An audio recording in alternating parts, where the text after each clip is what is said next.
To pay off their debts, your parents sold you overnight to a wealthy heiress suffering from bipolar disorder and extreme sound sensitivity. As everyone knows, people have to walk on their knees around her, terrified that making even the slightest noise will anger this monster. The last servant who broke a glass has already been thrown into the mountains to feed the wolves. Hearing this, your heart jumps into your throat as you tightly grip your suitcase. Just then, the butler turns around and gives you a dead, icy stare. You are forbidden from making any noise. Any loud sound will make the young lady very, very unhappy. Then, she points a finger straight up the pitch-black staircase. Rule number 2. You are absolutely not allowed to go to the 3rd floor. It is off limits. No matter what you hear, do not go up there. Unless you want to die.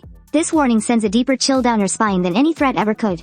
You quickly nod. I understand. Afterward, the butler leads you into a guest room that feels as cold and lifeless as a morgue. You're so terrified the sound of the running water will be too loud, you don't even dare to take a hot shower. You just give yourself a quick wipe down. Then, you put on the soothing pajamas you brought with you and curl up under the covers, trembling. You just keep telling yourself, it's going to be okay, Muje. Once the debt is paid, you can get out of here.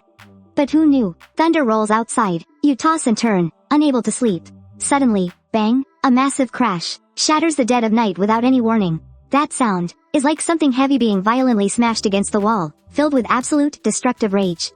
You jolt awake, your heart pounding out of your chest. Right after that, crash. A sharp shattering noise, as priceless porcelain is smashed to dust. The noise is coming directly from right above your head. The 3rd floor, the forbidden zone. The very next second, a woman's furious roar tears through the floorboards. Get out, all of you, get out. Her voice is hoarse and full of agony. Like a trapped, raging beast. In a flash, the entire mansion lights up. The hallway fills with frantic, yet carefully muffled footsteps. Wrapped in your blanket, it finally hits you. This is the terrifying, legendary heiress they all talk about. Outside your door, you hear the muffled sobs of a maid and the butler's panicked whisper, tranquilizers. Quick, get the doctor. The young lady is having an episode. But, no one dares to go up there. Going up there is suicide. Even if it is, someone has to go. Or else we're all dead. Amidst the chaos, the faint, sickening smell of blood actually begins to seep into the air. Your knuckles turn bone white as you grip your medical kit, a terrible feeling washing over you. Tonight, the sky over this manor is going to fall. The hallway is in absolute pandemonium. You push your door open, only to see a few maids huddled at the bottom of the stairs, looking as pale as ghosts. The bowls in their trembling hands. The tray rattled as her body trembled. Who's going to take it up? The miss has a weapon in her hands right now. I'm not going. Last time Shaolin went in, she got her head busted open. The maids shoved each other back and forth. None of them dared to set foot on that stairway to hell leading to the 3rd floor. Just then, the old housekeeper's dark, piercing eyes suddenly swept over the crowd and locked dead onto you. In that split second, a cold, ruthless glint flashed in her deadpan eyes. That was the look of someone who just found their scapegoat. Mr. Mew, the housekeeper marched straight toward you, giving you absolutely zero time to react. He snatched the tray right out of the maid's hands and shoved it hard against your chest. The bowl was boiling hot. You flinched, fingers burning. But you didn't dare drop it. Since you are here in the Xing household, you will follow the Xing family's rules. The housekeeper's voice was cold and hard, leaving no room for argument. The miss is having one of her episodes. These are her sedatives and a calming brew. Take them upstairs. You couldn't believe your own ears. But you just said. The 3rd floor is strictly off limits. That's on a normal day. The housekeeper cut you right off, her eyes radiating a chilling sense of entitlement. She stepped closer, dropping her voice to a whisper. Mr. Mew, why do you think the Mew family sent you here? You know damn well, if anything happens to the miss tonight, you really think the Mew family will still get that deal? Those words slapped you across the face like a ton of bricks. It clicked instantly. You were expendable, but that precious young lady could not be allowed to suffer a scratch. You bit your lip hard, your face draining of all color, staring up at that pitch-black stairwell. I understand. Your voice was trembling, but you forced yourself to take a step. There were no lights on the 3rd floor. The moment you stepped foot up there, it was like entering a completely different world. The air was thick with the nauseating stench of copper and blood. Just then, a massive strike of lightning tore through the sky outside. The harsh, pale flash illuminated a corner of the room for a split second. You instantly gasped in horror. This wasn't a study. It looked like a literal tornado had ripped through it. Priceless Ming Dynasty porcelain was shattered all over the floor. A massive, expensive mahogany desk was flipped upside down, and entire walls of books had been shredded to pieces. But that woman was nowhere to be seen. Your heart was pounding out of your chest. You tiptoed forward, just wanting to set the medicine down and run for your life. But, right at the exact second you were about to set the tray down, Crunch. A tiny, sickeningly sharp noise exploded through the dead silence of the dark. Your entire body froze, right under your shoe. A stray piece of shattered porcelain had just snapped in half. Oh, crap. To someone with hypersensitive hearing like Xingyao, that sound might as well have been a thunderclap. The heavy breathing coming from the depths of the shadows. Dead stopped. The hair on the back of your neck stood straight up. The pure, primal terror of being locked onto by an apex predator instantly crawled over your entire body. Ooh, a voice, hoarse to the absolute extreme, drifted out from the shadows. Right after, a tiny, crimson spark lit up in the dark. It was a smoldering cigarette butt, being crushed out right in the palm of her hand by slender fingers. Before you could even see clearly, a violent gust of wind reeking of blood slammed into you. The tray was knocked over, the medicine bowl shattered. Before you even had a second to scream, a freezing cold hand had already grabbed your throat. Your entire body was brutally slammed against the wall by a massive force. Agony and suffocation instantly made your vision go black. In the sudden flash of lightning, you finally saw her clearly. That cold, aristocratic face was now entirely twisted with murderous rage. There was absolutely no focus in those eyes, only a terrifying, bloodshot crimson. This was the pure insanity of a mind completely collapsing. The Xingyao standing before you right now wasn't human at all. She was a demon who had just crawled her way out of hell. Who let you in? She glared at you, her voice dark and sinister, dripping with heavy killing intent. The moment the words left her mouth, the hand crushing your neck grew even tighter. That hand was slender but terrifyingly strong. The jagged thorn tattoo on the back of it looked as if it had come alive. Your face instantly flushed purple, your feet lifted entirely off the ground. The air in your lungs was squeezed out bit by bit. The suffocating fear of death instantly swallowed you whole. A single, scalding tear slid down from the corner of your eye. And without missing a beat, it smashed right onto the back of her freezing hand. But that single tear didn't bring back a shred of Xingyao's sanity. Instead, that tiny drop of scalding heat on her skin somehow triggered her snapping nerves even more. The crimson in her eyes grew even deeper, and the fingers crushing her throat kept tightening, inch by inch. She was going to snap your neck with her bare hands. Your vision started to blur. The air in your lungs was completely drained. Pure survival instinct made you want to scream, to cry out for help. But right at that moment, the butler's eerie warning exploded in your mind. It is strictly forbidden to make any noise. You can't scream. If you scream, you'll die even faster. You bit down on your lower lip so hard it bled, forcefully swallowing the scream right back down your throat. Right in that dizzying haze of suffocation, your trembling right hand reached into your pajama pocket. That was your absolute last straw of hope. A single, herbal incense pill, sealed entirely in beeswax. It was an ancient remedy left behind by your grandmother, specifically meant to treat severe panic and madness. You had only ever managed to make this one single pill, keeping it on you at all times to save your life. As your fingertips brushed against that freezing cold wax shell, you used the very last ounce of strength in your entire body. Crack, you crushed the wax shell instantly. A sharp, chillingly cold, yet strangely milky sweet herbal scent exploded into the air.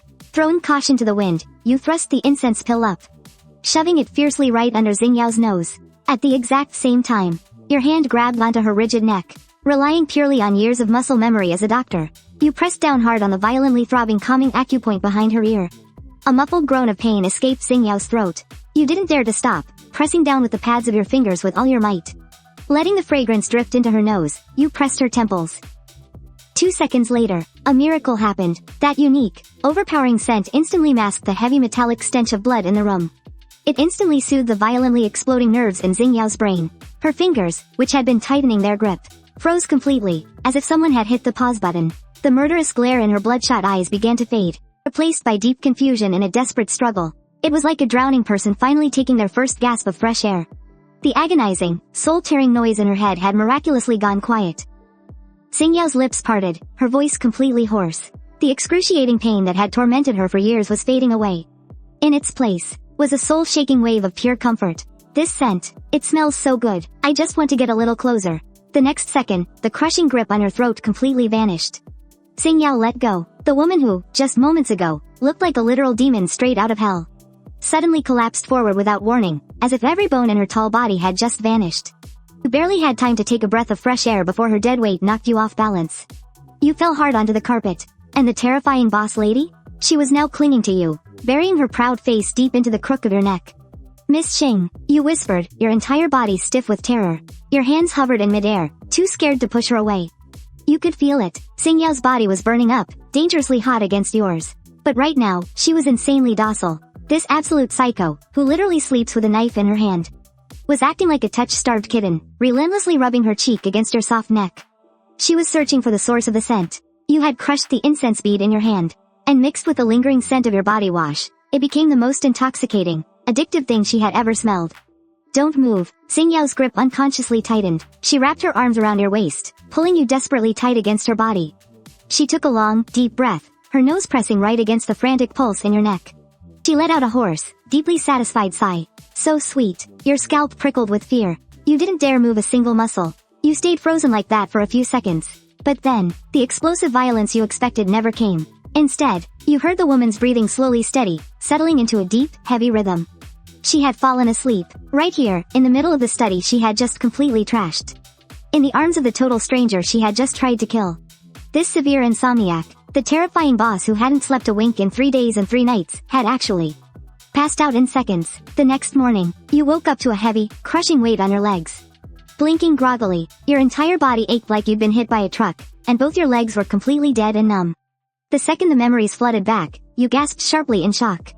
Your whole body went rigid, because resting right on your thighs was a head. It was Xingyao, the most feared, ruthless boss lady in the city, was currently curled up on the carpet, using your knees as a pillow, with her face buried completely into your stomach. She was sleeping deeply, her breathing long and steady. That face, which had been contorted like a vicious demon last night, now looked somewhat pale and docile. If you ignored the ruins around you, the scene was as beautiful as a painting. But, you didn't dare to move, because you realized Xingyao had a death grip on the hem of your pajamas. Is this touch starvation? You swallowed hard, carefully trying to free your shirt from her demonic clutches. You wiggled your fingers gently, wanting to pry her hand open. But, the very second your fingertips brushed against the back of her hand, those tightly shut eyes snapped open without warning. There was no grogginess, no morning confusion. Those deep, crimson eyes looked like two bottomless, ancient wells, staring straight at you. Even as the crimson faded from her gaze, it was replaced by a dark, scrutinizing stare. Your heart nearly stopped in terror. Your hand hung in midair, wanting to pull back but too scared to do it. You're awake? Your voice was shaking. You were terrified this lunatic would grab you by the throat again. But Xingyao didn't speak. She just kept her head rested on your lap, without moving a single muscle. Unblinking, her eyes locked onto your face. Her gaze slid from your terrified, wide eyes, down your cute nose, and finally landed on your pale lips. You couldn't take it anymore, instinctively trying to shrink back. Who said you could move? A low, husky voice rang out. It held the sleepy laziness of just waking up, yet dripped with unquestionable dominance. Xingyao furrowed her brow, clearly annoyed that her heat source was pulling away. The next second, her hand shot up and clamped around your wrist. She yanked you forward, caught completely off guard. You stumbled, your face nearly crashing into her nose. Miss Xing. Xingyao ignored your panic.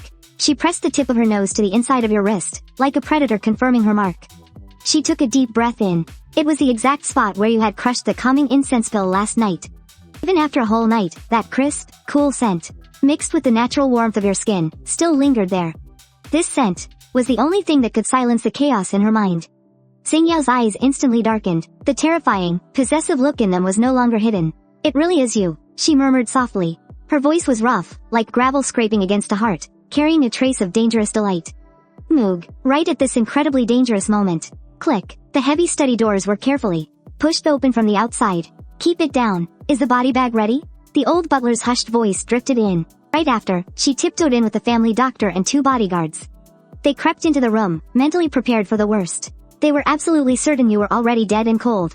However, when the group stepped around the folding screen and got a clear look at the scene inside, every single footstep came to a dead halt. The butler's eyes went wide with shock. Their jaws nearly dropped to the floor. The stethoscope in the doctor's hand clattered to the ground. What on earth were they looking at? There, amidst the debris scattered across the floor, their usually misandrist, explosive young miss, the one who'd rip apart anyone who dared to touch her, was actually acting like a clingy big cat right now, lounging lazily in your arms. One of her hands was wrapped tightly around your wrist, looking so incredibly intimate, as if you were her own personal body pillow.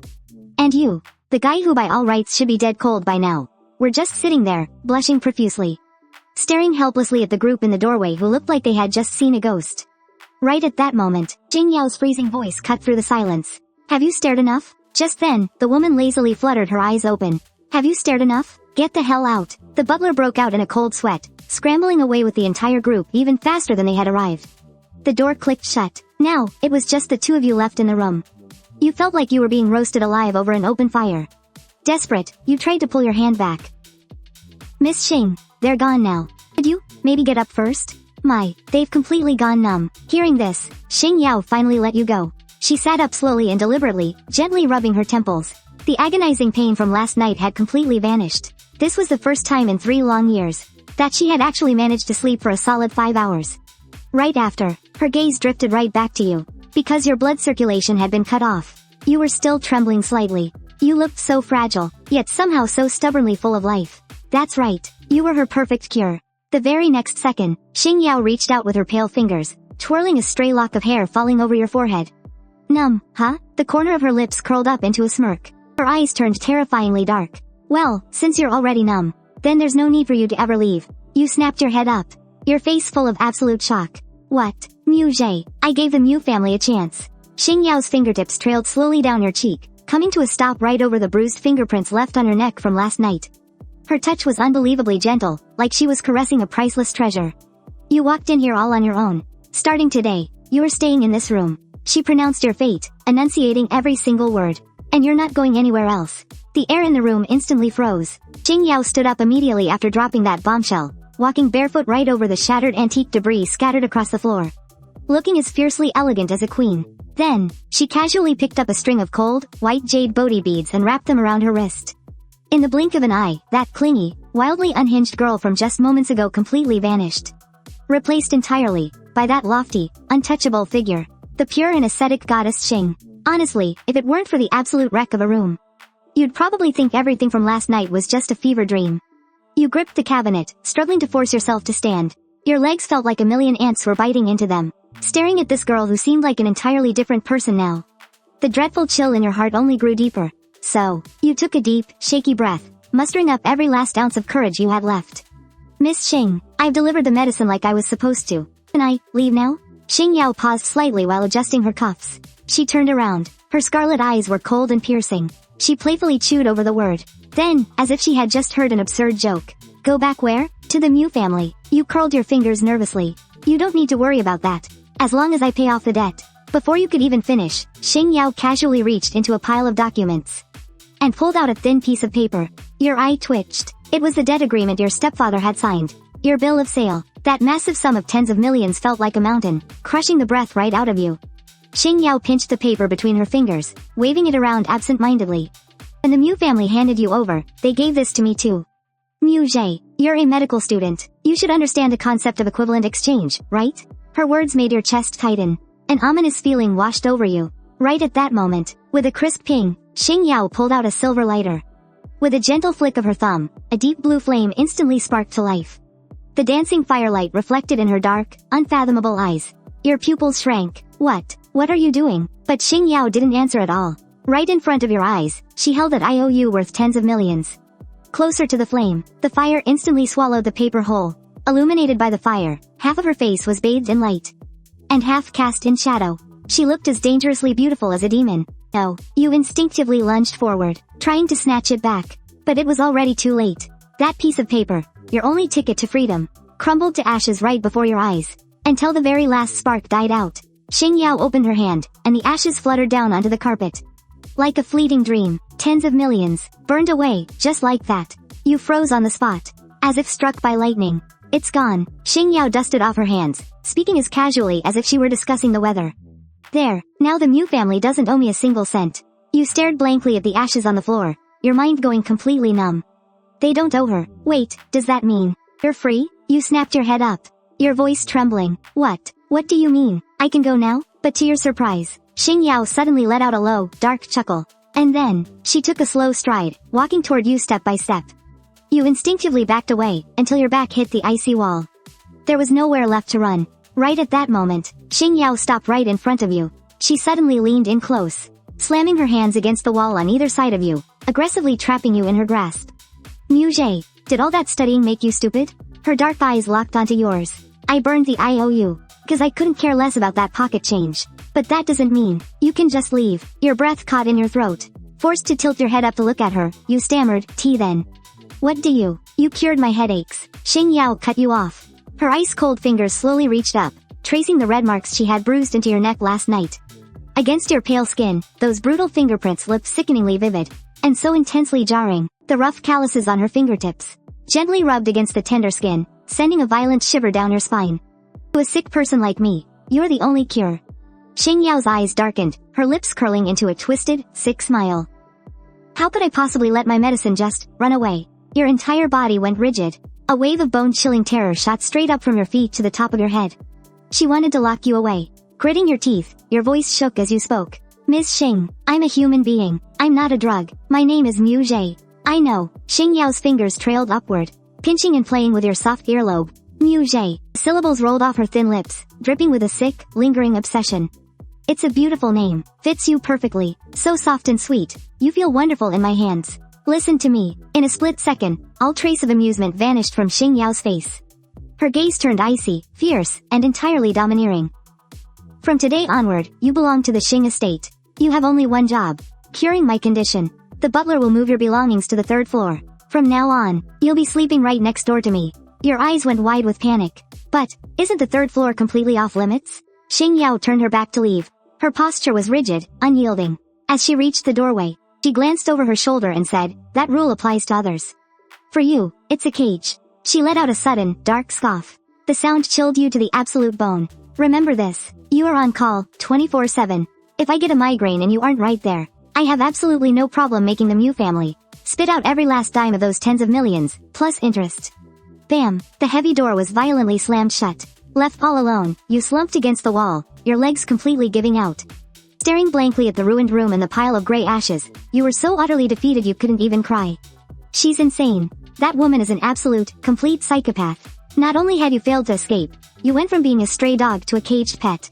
Worse yet, now you had to sleep right next door to that unpredictable, violent tyrant. And just like that, you were dragged against your will into the forbidden zone of the Xing estate. The 3rd floor. The stairs leading up were smothered in a thick, dark gray carpet. Looking like a massive tongue dragging you down into the abyss, swallowing up every single sound. The whole process was eerily quiet. The servants moved like actors in a silent movie, carrying your pitifully small amount of luggage with movements so gentle, it was as if they were holding fragile glass. You followed at the very back. With every single step, the tension in your chest grew tighter, right up until the moment you stepped onto the 3rd floor corridor. A suffocating sense of emptiness hit you like a wall. The decor up here was even more bleak and cold than the 2nd floor.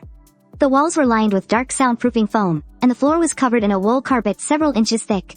Even the windows were completely sealed off by heavy velvet curtains. This place felt like a massive soundproof box. Or rather, a cage built to lock up a monster. Mr. Mu, this is your room. The housekeeper pushed open a heavy mahogany door. The room inside was luxurious, but the color palette was still an icy, lifeless gray. But the thing that caught your attention the most was that incredibly thick wall on the left. Because, on the other side of that wall, the housekeeper seemed to read your mind.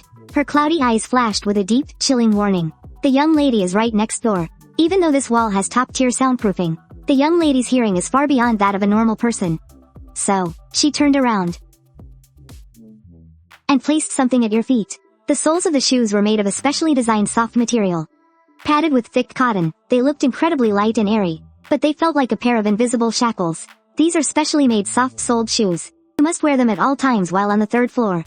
The housekeeper lowered her voice, sounding as if she were reading a death sentence. Please, you must remember the rule of survival on the 3rd floor. Your footsteps. The sound of you picking things up, even the sound of you swallowing water. She suddenly held up 2 bony fingers, gesturing a terrifyingly low number. Everything must be kept under 20 decibels. 20 decibels. That was the sound of a pin dropping on the floor. You stared at those shoes, your throat going completely dry as a piercing chill shot up from the soles of your feet. What if I accidentally make too much noise? The housekeeper's face remained deadpan as she spat out an icy warning. The last maid who accidentally made a sound was carried out of here. And no one has ever seen her again. You belong to the young lady now. She might just spare your life. But physical torture, well, I'm afraid that would be unavoidable. With that said, she waved her hand. The servants retreated as swiftly as shadows. Inside the room, a deafening silence instantly swallowed you whole. There wasn't a single sound. Only the sound of your own blood rushing through your veins, echoing loudly in your ears. You took a deep breath, and slipped on the soft-soled shoes. As your feet touched the carpet, it was absolutely completely silent. Just like a ghost, you walked over to the window, desperate for some fresh air, but the moment your hand brushed against the curtain, you froze in panic. The sound of the curtain ring sliding across the rail. Would it go over 20 decibels? You didn't dare to risk it. You could only peek outside through the tiny gap in the fabric.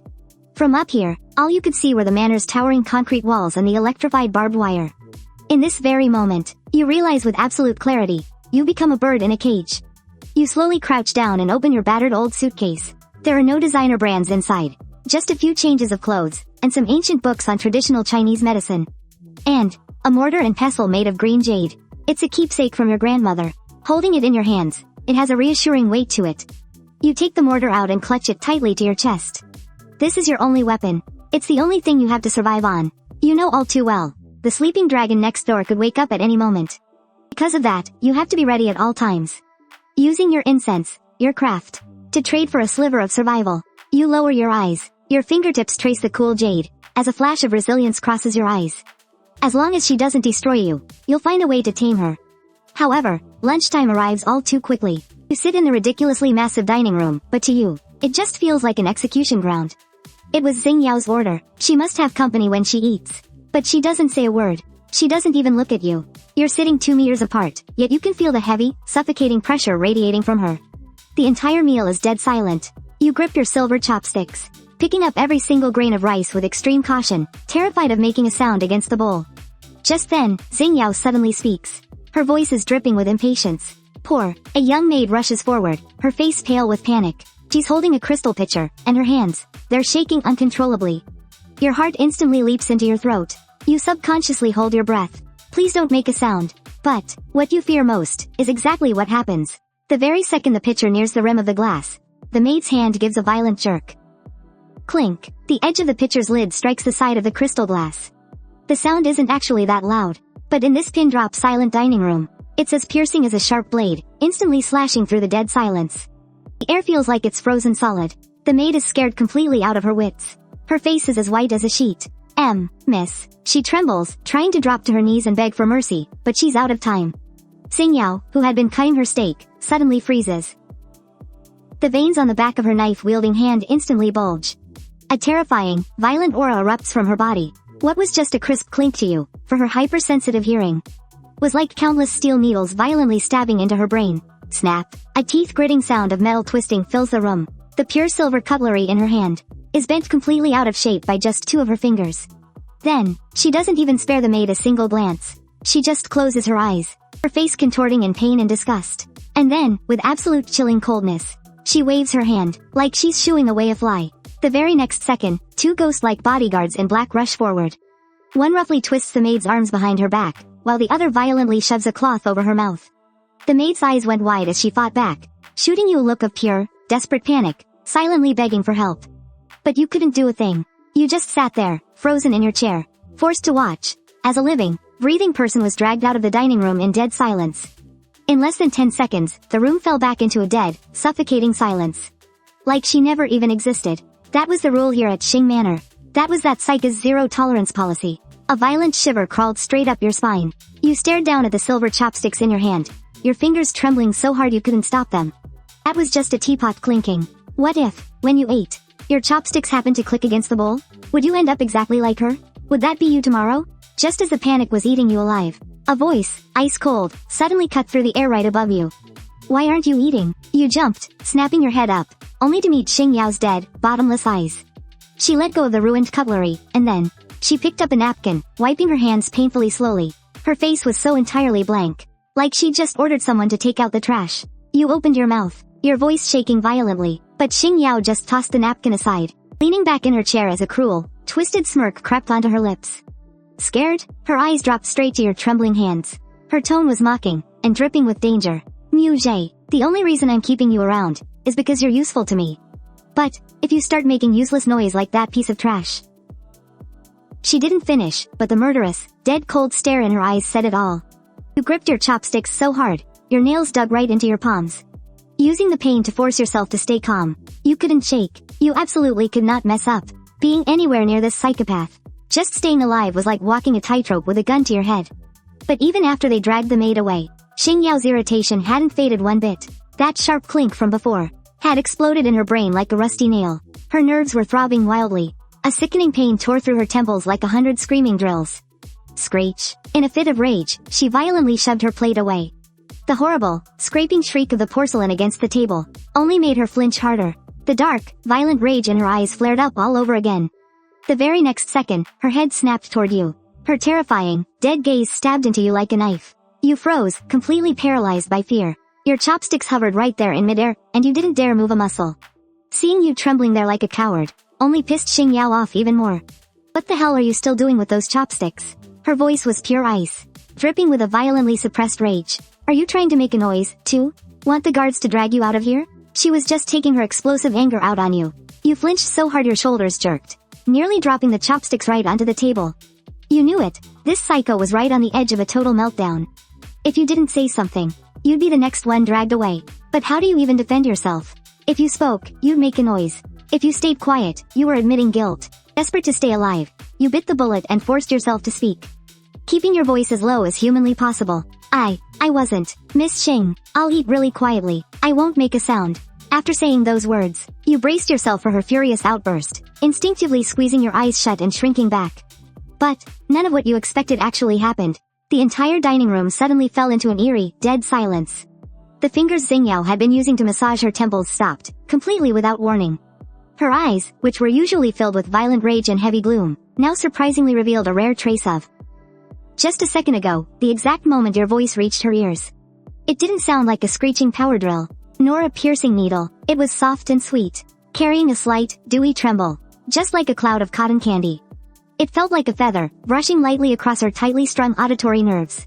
Not only did it not hurt, it actually brought a kind of numbing, tingling itchiness. It was like a pair of gentle little hands, smoothing out the exploding wrinkles in her brain.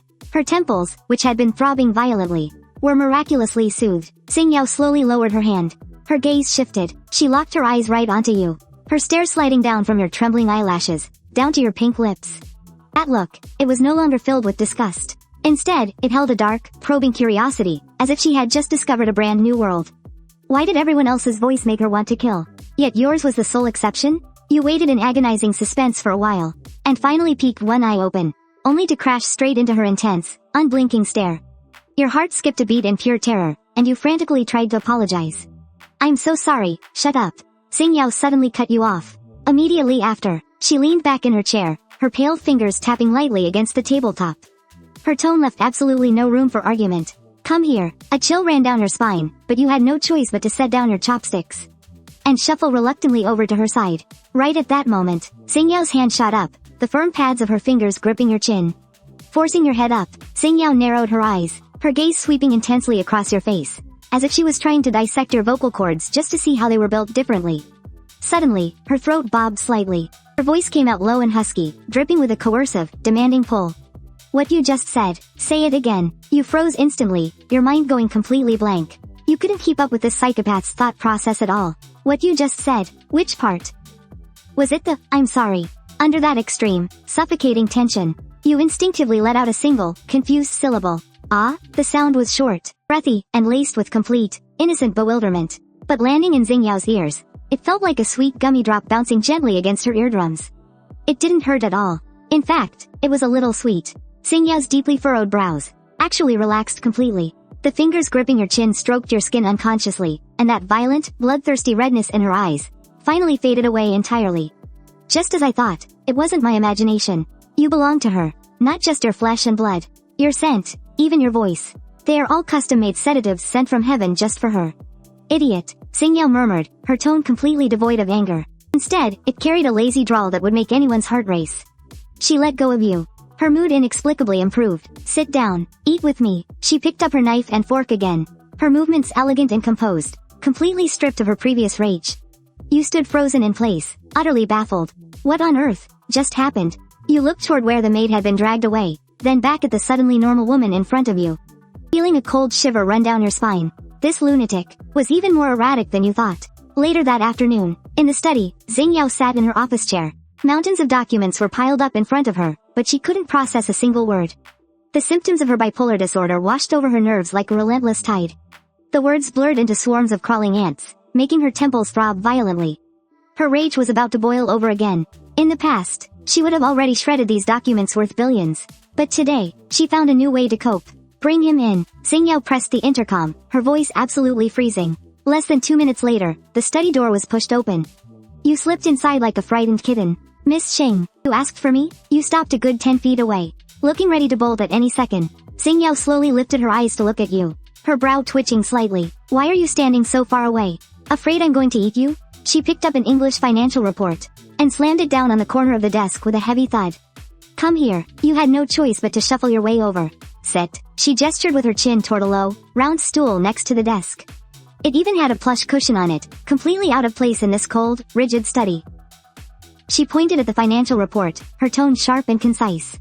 Read it. You froze. Picking up the document, the dense wall of corporate jargon instantly made her head spin.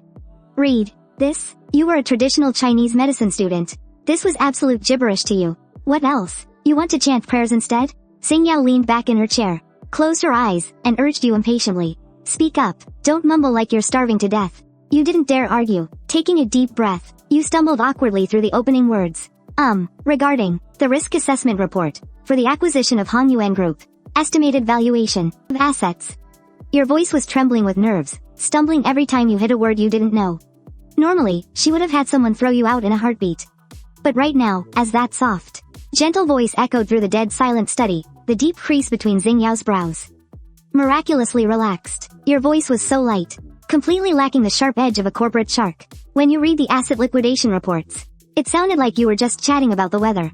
And when you got to the hostile takeovers, you sounded like you were reading a story about little bunnies. All those cutthroat business clauses, coming from your lips, somehow turned into the most harmless bedtime stories. You found your rhythm, your tone smoothing out. And Xingyao? She leaned back in her chair, legs crossed, looking more relaxed than she ever had before. She wasn't even listening to the words. She already knew those numbers by heart. She was just listening to your voice. It flowed like a clear spring, washing over her exhausted mind, becoming the perfect white noise. The sharp ringing in her ears just vanished. That violent, destructive urge inside her was finally soothed. Like a gentle hand, petting her. Stroke after stroke. Who knows how much time passed? Your throat was completely parched. You stopped, just to test the waters. And whispered, Miss Xing. The second you stopped, Xingyao's eyes snapped open. Her gaze was crystal clear. Not a hint of sleep in them. Just the cold irritation of being interrupted. Why did you stop? She tilted her head, looking down at you. You gripped the folders tight. I'm thirsty. You were just a human audiobook, after all, not a machine. Xingyao stared at you for a long second. Then, she reached out and pushed her own glass of warm water right in front of you. You froze, completely stunned. For me? But this was her glass. What? You think it's dirty? Xingyao raised an eyebrow, her tone turning dangerously low. No. As if you'd ever dared to complain. You quickly grabbed the crystal glass and took tiny sips. Xingyao watched your cheeks puff out as you drank, her fingers tapping the armrest, feeling strangely amused. It was a refreshing feeling. For once, this dead, suffocating study finally felt a little bit alive. Seeing you set the glass down, Xingyao closed her eyes again, slipping right back into her queen-like posture. Her lips parted slightly. Done? Then keep reading. Read the overseas expansion plan next. You stared at the massive, brick-thick stack of papers, all in English, and instantly wanted to cry. You weren't here to pay off a debt. You were just a glorified babysitter, hired to coax this giant toddler to sleep.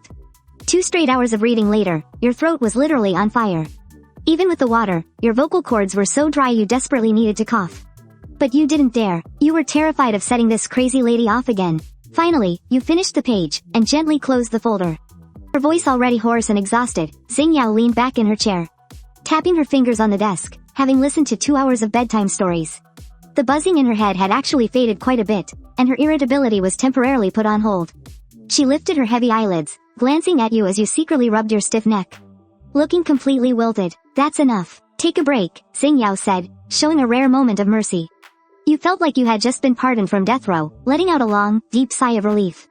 But you didn't dare leave, so you just sat there awkwardly in the study. Just then, your eyes fell on the cloth bag by your feet. Inside were your tools of the trade. Since her mood seemed stable right now, you might as well get some actual work done.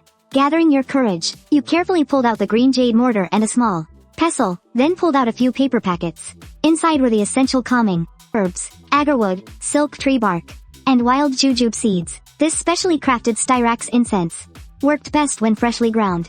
If you could make the scent in the study a bit richer, maybe she wouldn't lose her temper so easily. You poured the herbs into the mortar. Then, gripping the pestle, you took a deep breath, and tentatively gave it a gentle pound. Thud. A dull, muffled impact echoed suddenly through the dead quiet study. Even though the sound wasn't sharp, in this completely silent room, it felt incredibly loud and out of place. Your heart skipped a beat. And you instantly froze in place, instinctively holding your breath. You looked up in pure terror at the woman behind the desk. I am so dead. Had you gotten too comfortable? This was a strictly silent zone, where even the clink of a teacup lid could get someone dragged out by security. And sure enough, Xingyao's hand stopped signing her documents. The tip of her pen bled a tiny black dot of ink onto the paper. The air in the study instantly froze. The palm of your hand gripping the pestle was drenched in cold sweat. You were already picturing her bodyguards storming in to toss you out onto the street, mortar and all. I'm so sorry. Your voice trembled in fear as you scrambled to put the mortar away. What was that sound? Xingyao suddenly interrupted you. She didn't even look up. Just slightly turned her head, as if she were carefully analyzing it. You gulped nervously, confessing the truth. I was grinding the calming incense. Xingyao finally lifted her head. Her dark, intense eyes landing on the green jade mortar in your lap. Strange. I actually don't hate it. That muffled thud from a moment ago. It wasn't piercing like shattered glass, nor did it set her teeth on edge like scraping metal. It was deep, blunt. It carried a kind of heavy, primitive rhythm, almost like a slow, steady heartbeat. Keep going. Xingyao pulled her gaze away and looked back down at her papers. Her tone completely flat. You froze in absolute shock. Xingyao scoffed impatiently. I said keep going. Don't you understand plain words? You didn't dare to ask another question. You hurriedly tightened your grip, carefully pounding the pestle down once more. Thump, thump. At first, your movements were stiff, terrified of using too much force. But as the pestle fell over and over, that dull, rhythmic sound began to echo through the study. Gradually, a faint, elegant fragrance slowly drifted into the air with every movement you made. The pen in Xingyao's hand started moving slower and slower. This monotonous, repetitive, entirely unassuming sound actually held some sort of magical, hypnotic power. One thump after another, like an ancient metronome. It slowly coaxed Xingyao's frantic heartbeat into matching its steady rhythm. It was so quiet. It felt like this sound was the only thing left in the world. Her eyelids grew heavy, and a long-lost drowsiness gently washed over her like the rising tide. Without realizing it, the sunlight from the window spilled into the room. The study framed a bizarre, yet perfectly harmonious scene. The powerful elite heiress, who controlled a multi-billion-dollar empire, was leaning back in her chair. The fountain pen had slipped from her fingers at some point. Her eyes were half closed. Her breathing long and deep. And there, right at her feet, you were like a hard-working little bunny, thump after thump, grinding away with extreme focus. Until, half an hour later, your hands were so sore you secretly paused, just wanting to shake them out. But the exact second the sound stopped, the woman in the chair let out a displeased groan.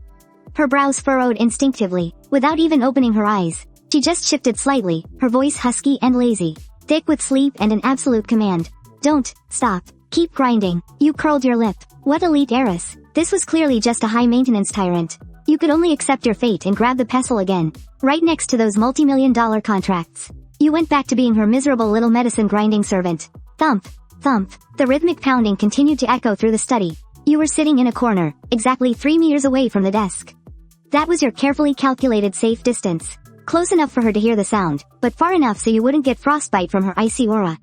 But very quickly, you realized the vibe had shifted. Xingyao had completely calmed down, but now, that irritable tension seemed to be creeping back in. She slammed her fountain pen down hard onto the desk, her brows slightly furrowed. Completely distracted. It's not enough. It's still not enough. Xingyao felt the beast inside her. That beast called skin hunger, waking up. Even though the sound was putting her to sleep, and the herbal scent was soothing, she still felt like something was missing. That hollow feeling was chewing at her veins like a swarm of ants, making her fingers itch. Because she was desperate, she needed to grab onto something real. So, she slowly lifted her head. Her dark, heavy gaze pierced through the room, landing straight on your little figure huddled in the corner. It's too far. That vibrant, warm feeling just isn't reaching me. Stop. Xingyao suddenly spoke up, her voice a little hoarse. You jumped, your hand freezing mid-grind over the mortar. You looked up blankly. What's wrong? Was I being too loud? Did I disturb you? You're too far. But Xingyao just tossed her pen down and leaned back in her chair, staring intently right at you. I can't hear you. You looked at the 3-meter gap between you two, then glanced around the dead silent study where you could hear a pin drop. This was Xingyao, the woman with God's ears who could probably hear someone pouring a drink in the next room. Miss Xing, this distance. You tried to reason with her. Move over here. Xingyao wasn't having it. Her pale fingers tapped the empty space right next to her desk. Her tone left no room for argument. Sit here. That spot was right beside her executive chair, practically pressed against her long legs. You were a million times against it. That was the danger zone, like sitting next to a sleeping tiger.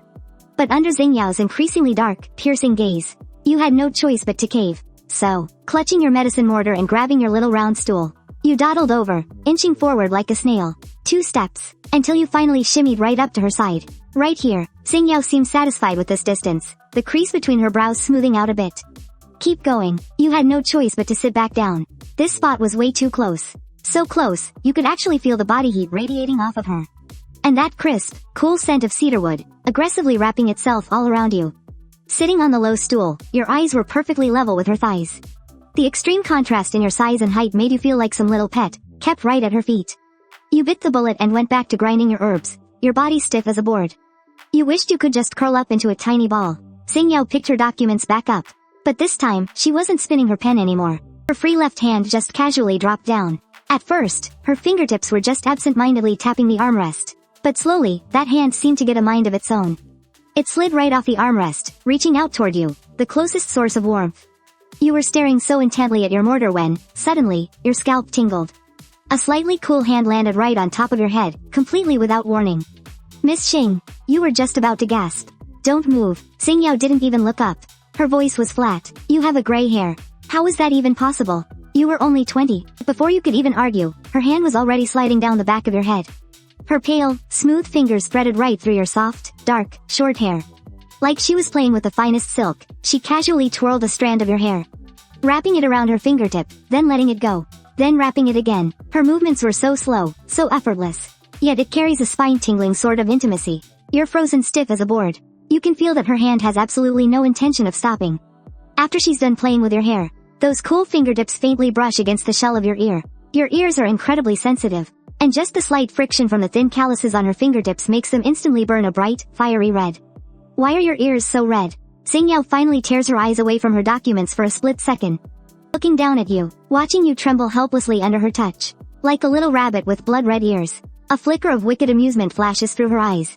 The grounding sensation of skin-on-skin contact instantly fills the hollow void in her chest, calming her restless blood. So soft and warm. The very next second, she pushes it even further. Her index finger gently pinches your burning earlobe, kneading it with just the right amount of pressure. You can't help but let out a tiny, breathless whimper. You try to pull away, but she just presses you down a little harder. Focus on your work, Xingyao chides, having the nerve to blame you. Her tone is completely lazy. Your grinding rhythm is a mess. You seriously want to punch her in the face. On one hand, she's sitting up there, casually signing off on documents that decide people's fates. And on the other, she's reaching under the desk, petting you like a cat, shamelessly playing with your ears and hair. You realize you aren't just making her medicine. You're the medicine this absolute psycho uses to cure her boredom. Miss Xing, can you please let go? It tickles. Deal with it. Xingyao doesn't budge an inch. Her fingertips even trail down from behind your ear, sliding all the way down to your delicate, fragile nape, gently stroking the soft skin there. Well, you are my medicine after all, she chuckles softly. Her voice drips with a sick sort of obsession. This little creature, entirely trapped within her territory, just feels far too good to touch. So good, in fact, that it makes her think that locking you up right by her side like this wouldn't be such a bad idea after all. Just then, the eerie, quiet tension in the study is shattered. The tablet on her desk suddenly vibrates with a highly encrypted, international video call. Xingyao glances at the screen, but surprisingly, she doesn't tell you to leave. She just lazily pulls back her wandering hand and hits accept. Then, she gently taps your calf with her toe, a silent warning that you'd better not stop. Keep grinding. You have no choice but to curl up beside the massive desk, trying your best to hide in the camera's blind spot. The video connects. On the screen, a grid of stiff, extremely tense faces instantly appears. There are top executives from the Xing group, along with heirs from the elite families. Boss, Miss Xingyao. Everyone looks entirely on edge, their eyes filled with unmistakable fear. Rumor has it that during the last meeting, just because of a faint drilling noise in the background, Xingyao smashed her tablet to pieces and fired the manager in charge on the spot. So this time, every single one of them is taking the call from a soundproof room. Too terrified to even breathe too loudly. Get straight to the point. Xingyao leans back in her chair, instantly morphing back into that terrifying, untouchable elite boss. The meeting begins. The executives cautiously read out their financial reports. The study falls into a dead silence, save for the occasional rustle of turning pages. And that incredibly faint, muffled thump. Thump-thump of your grinding. Until, kneeling there for so long, your knees started aching, and you tried to secretly shift your position. But the moment you moved, your arm accidentally bumped the desk. And the medicine mortar slipped right out of your hands. Clank. A sharp, piercing series of clatters, amplified by the microphone, exploded like a bomb on the other end of the video call. The meeting instantly fell dead silent. The executives on the screen turned pale with fright. The presentation stopped dead in its tracks. We are so dead. That same exact thought flashed through everyone's minds. Someone made a noise. The boss lady is going to absolutely lose it. They were already picturing the terrifying scene of Xingyao flying into a rage, smashing her mug, and screaming at them all to get the hell out. And you were absolutely paralyzed with fear, frantically scrambling to pick things up. Your heart was pounding out of your chest as you looked up in terror at the woman above you, silently mouthing the words, "I'm so sorry." Just as expected, Xingyao's gaze darkened. She slowly lowered her head, and looked right at you, the little troublemaker. Just when everyone thought she was about to erupt, just when you thought you were about to be thrown to the wolves, this woman, who always had zero tolerance for noise, merely furrowed her brows, and then, she actually reached out her hand, slipping it under the desk. Right there, in the camera's absolute blind spot, she gently caught your freezing cold hand. Rubbing her thumb over your reddened knuckles, she let out an incredibly soft sigh. There wasn't a single ounce of anger in her voice. Instead, it carried a spine-tingling trace of helplessness and utter indulgence. Be careful, she looked deep into your panicked eyes, her voice low and terrifyingly gentle. Did you hurt your hand? Meanwhile, on the other end of the video call, everyone was petrified. The executives just stared at each other, wondering if they were hallucinating. This person, sounding so gentle, like she was coaxing a child. Was this really their ruthless, volatile, and explosive CEO Xing? And more importantly, who on earth was she talking to? Under the desk? Be careful, did you hurt your hand? The eyes of a few elite socialites in the call instantly turned extremely wild with unspeakable shock. Wait, in her office. Is she hiding a man? And not just any man, but someone who could make a noise during this maniac's meeting, and instead of getting beaten to a pulp, gets asked if his hand hurts? Boss Xing, the vice president stammered awkwardly, should we give you a moment? Xingyao lifted her head, her gaze locking back onto the screen. In that split second, every trace of tenderness completely vanished from her face, instantly snapping back to that ice-cold, deadly stare. Give me a moment for what? One of her hands was still under the desk, playfully caressing your fingers. But her other hand tapped sharply against the desk, her voice dripping with frost. Keep presenting. As for the data you just read, if you get even one more decimal point wrong, you can go straight to HR and pick up your resignation letter. The VP flinched in sheer terror. Yes, ma'am. Even though the meeting continued, everyone's minds had completely collapsed. They were trembling as they reported their work, wildly guessing in their heads just which god managed to tame the city's wildest tyrant. But under the table, you looked utterly helpless, because Xingyao was holding your hand. And she wasn't letting go at all. She just sat there, expressionless, listening to a multi-billion-dollar project report, while under the table, she was wickedly pinching your finger joints, one by one. It felt like she wanted to brand every single inch of your skin with her mark. The atmosphere at the dinner party was bizarre to the extreme. That woman sitting across from you, the one everyone calls a monster, seemed to be in a great mood. But you were sitting on pins and needles, because just a few hours ago, she was running a multi-billion-dollar meeting while playing with your fingers under the table. Suddenly, a low, cold voice broke the silence. Eat more. Right after, a piece of sweet and sour rib landed in your bowl, personally served to you by Xingyao. At that moment, the old butler beside her, who had served her for 20 years, had his eyelids twitching wildly, as if you were witnessing the end of the world. And you stared at that rib, feeling like it was your last meal before execution. You whispered your thanks, just as you shoved the rib into your mouth. Xingyao swept a critical gaze over your wrist, her tone flat. You're too skinny. It's too bony to hold. Immediately after, she announced her decision. From now on, you will be the one making my sleeping incense. You nodded instinctively, thinking it would be fine since the incense room had an electric grinder. But the very next second, she shattered your fantasy. No machines allowed. You froze on the spot. You just heard her say, in an unquestionable tone, things made by machines have no soul. I want you to make it by hand. Use that celadon jar, and grind it down bit by bit. Hearing this, you went completely numb. With the massive amount the Xingyuan estate goes through every month, if you ground it all by hand, your hands would be utterly destroyed. You were just about to protest when Xingyao's eyes instantly turned ice cold. What? Do you think you're here to live a life of luxury? Oog, don't forget your place. Just one sentence knocked you right back to reality. You were just here to pay off a debt. You could only bow your head and accept your fate. Silently, you cursed her for being a bloodsucker. However, what you didn't know was that she didn't care about soul at all. She was just obsessed with the sight of you sitting beside her, toiling away just for her. That was a privilege meant exclusively for her. You thought this was the absolute limit, but you never expected that this woman's special kinks went far beyond just this. At 10 o'clock that night, you had just showered and were getting ready for bed, when a sudden knock came at your door. Mr. Moog, the young lady is asking for you. It's so late. What does she want from me now? With an anxious heart, you clutch your green jade mortar and push open the door to the master bedroom next door. But you only see Xingyao leaning against the headboard, reading a book. Hearing the noise, she simply glances up. Come here. She pats the carpet beside the bed. Hugging the medicine pot, you walk over.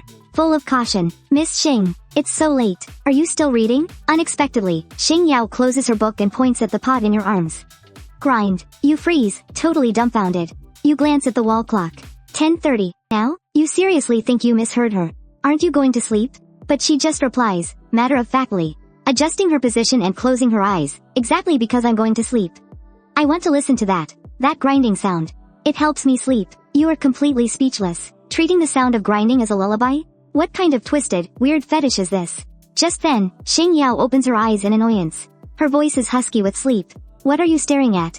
Start. And unless I say stop, you are not allowed to stop. You look at her bossy, I make the rules face. Take a deep breath, and remind yourself. She's your creditor. She's crazy. You resign to your fate and sit down. Thump, thump, thump. The dull pounding echoes through the bedroom. To you, this sound is nothing but tedious hard labor.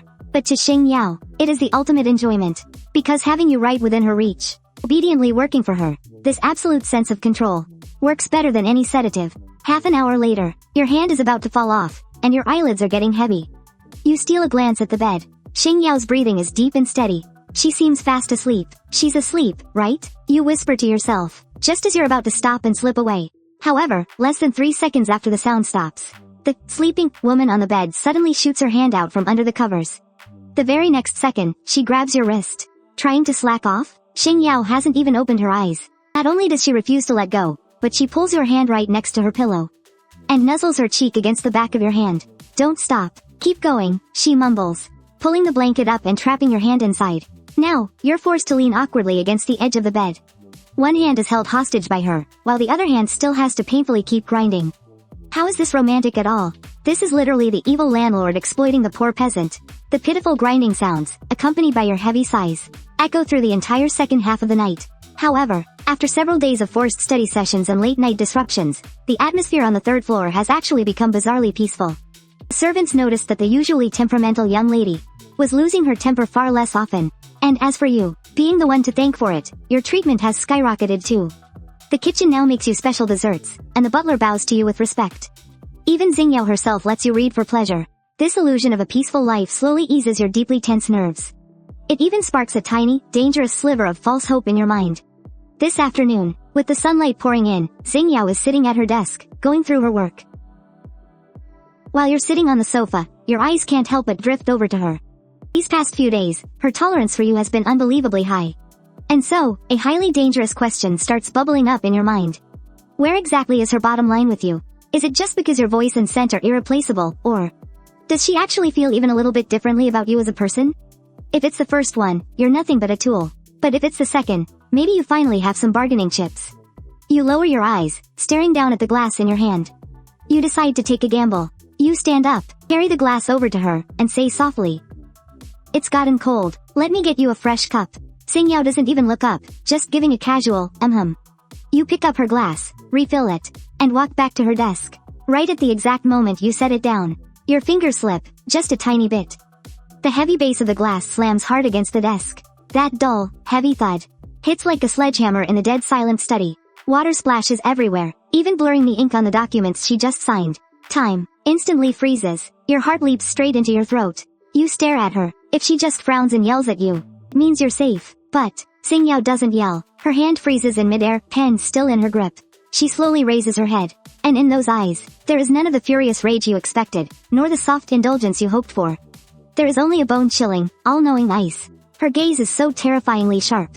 It feels like it pierces right through your soul, completely exposing every single one of your pathetic little schemes. A cold sweat runs down your spine. You are instantly swallowed by pure terror. You were dead wrong. You never should have tried to pluck the whiskers. The sleeping tiger. Your hand slipped? Xingyao sets her pen down, her voice terrifyingly flat. You swallow hard, bracing yourself to keep up the act. "I'm so sorry. I lost my grip. Is that right?" Xingyao lets out a soft, chilling laugh. "Muje, do you honestly think I've been a bit too nice to you lately?"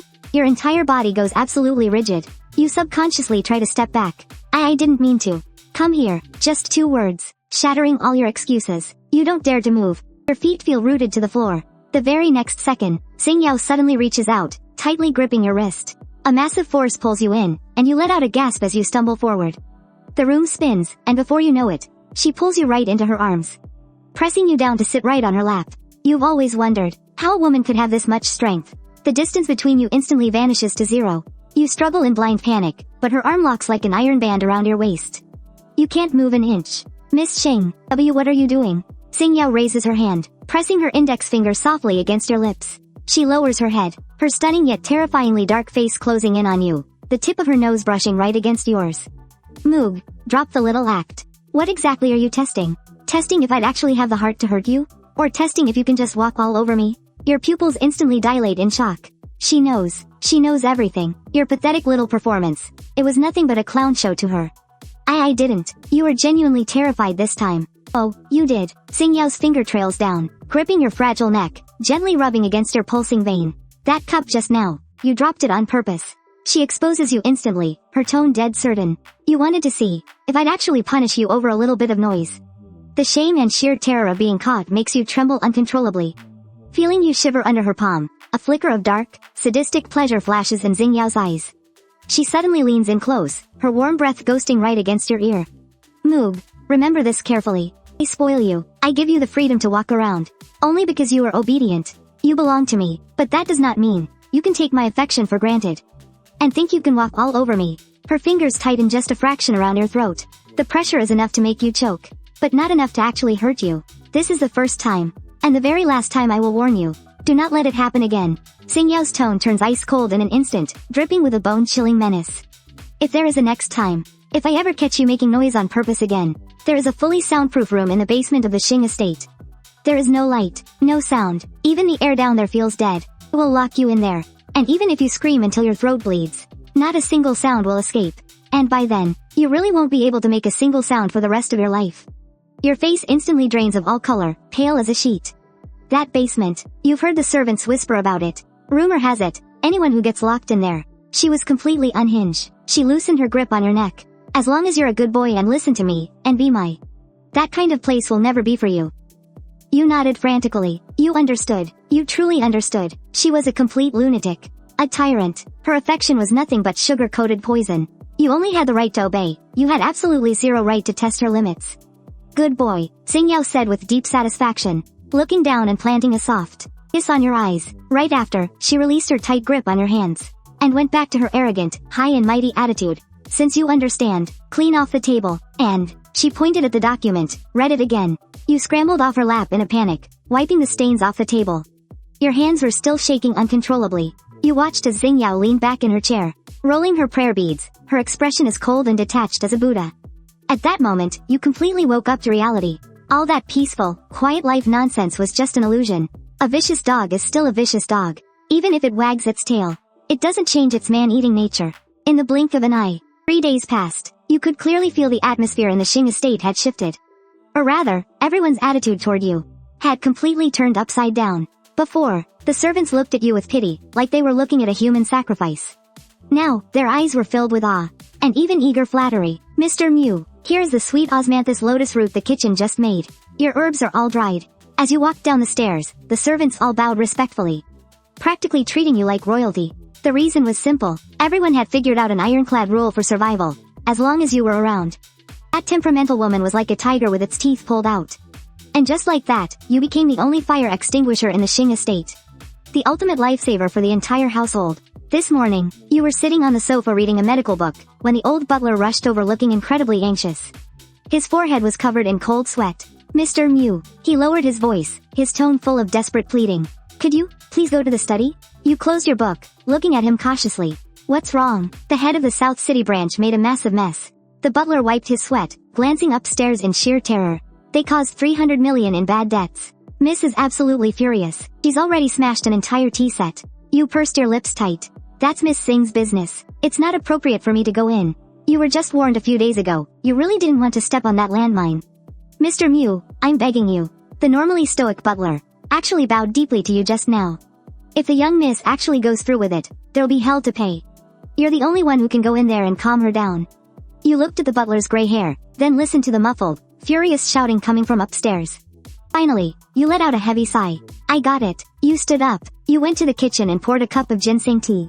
Over the past few days, you seem to have gotten used to this role. Used to being her medicine.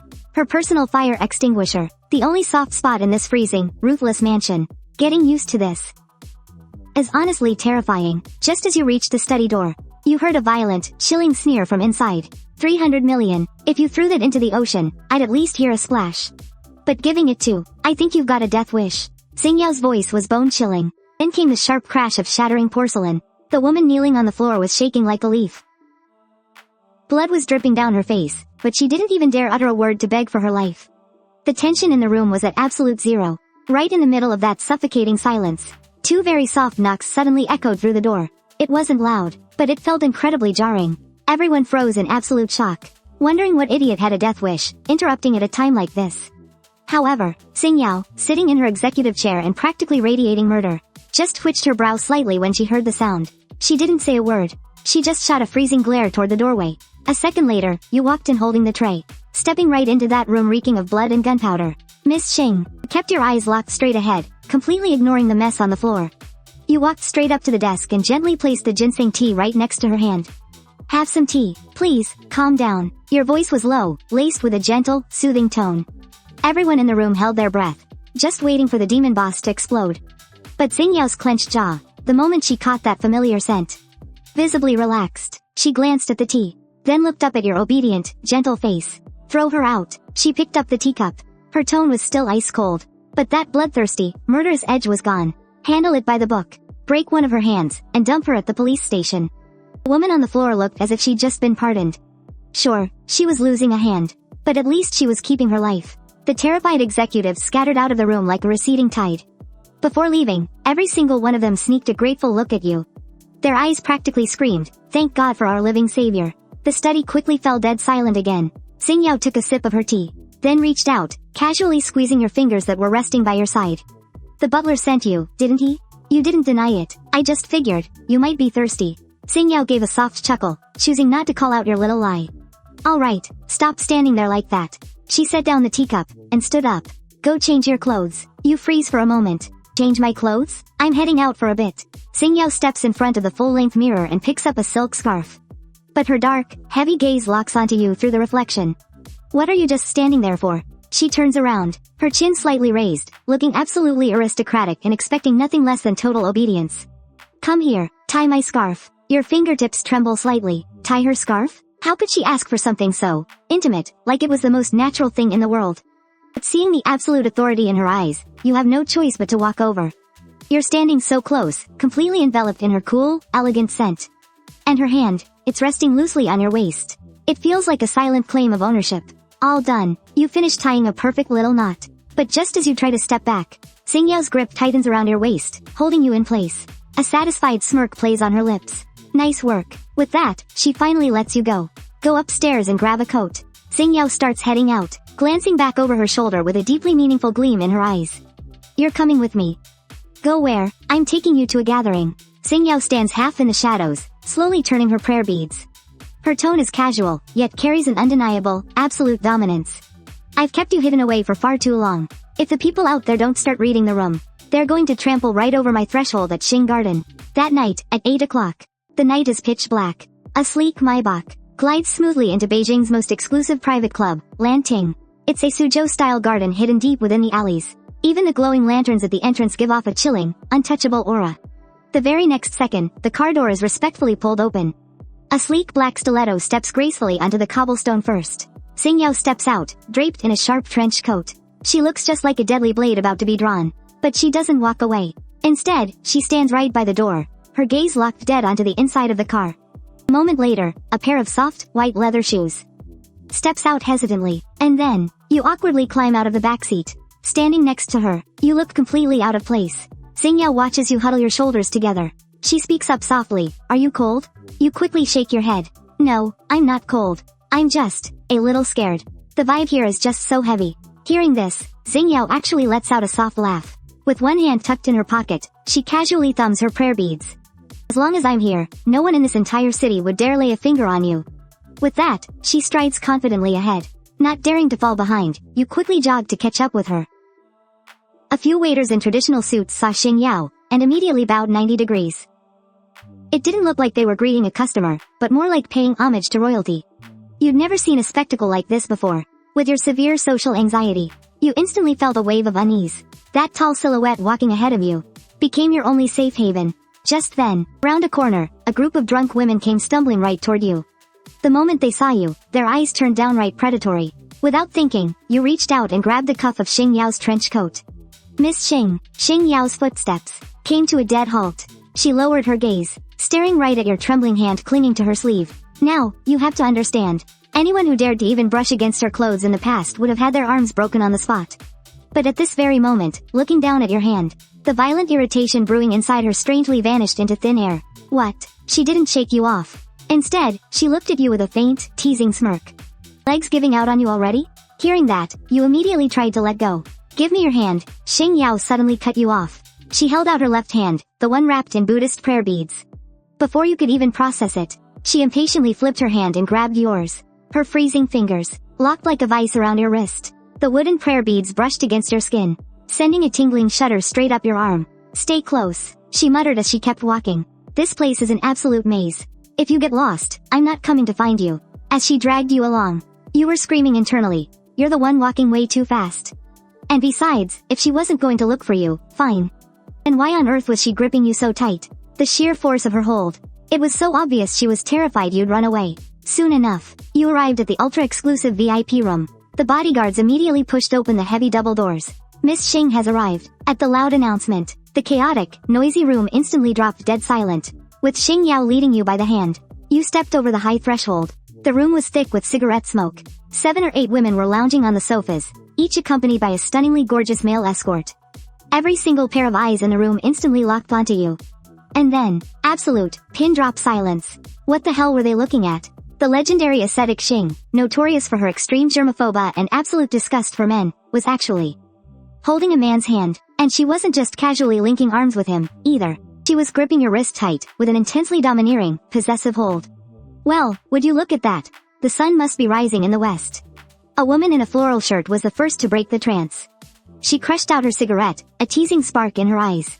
Xingyao, who do we have here? Whose pretty little boy is this? But Xingyao completely ignored their staring. She dragged you straight to the center of the couches, waving off a male escort who tried to cozy up to her. Pressing a hand firmly on your shoulder, she forced you to sit right beside her. Only then did she take a seat, sprawling out with total authority. But the woman in the floral shirt wouldn't drop it. She leaned in, dropping her voice to a whisper. Is this the guy? The one who cures your headaches? Looking pretty fresh and tender, huh? Hearing this, Xingyao snapped her eyes up, shooting a freezing glare right at the woman. What are you staring at? Do you not want those eyes anymore? The woman froze instantly, awkwardly rubbing her nose. Alright, I'll stop looking, okay? Guarding him like he's the apple of your eye. Xingyao completely ignored her, but the very next second, she turned her head to look right at you. She reached out, smoothly tucking a stray strand of hair behind your ear. Her fingertips deliberately grazed your earlobe. Be a good boy and sit quietly. Don't wander off, and don't look around. They managed to snatch you away. I'm going to be very angry. The private room was thick with smoke and chaos, but you just sat quietly by her side.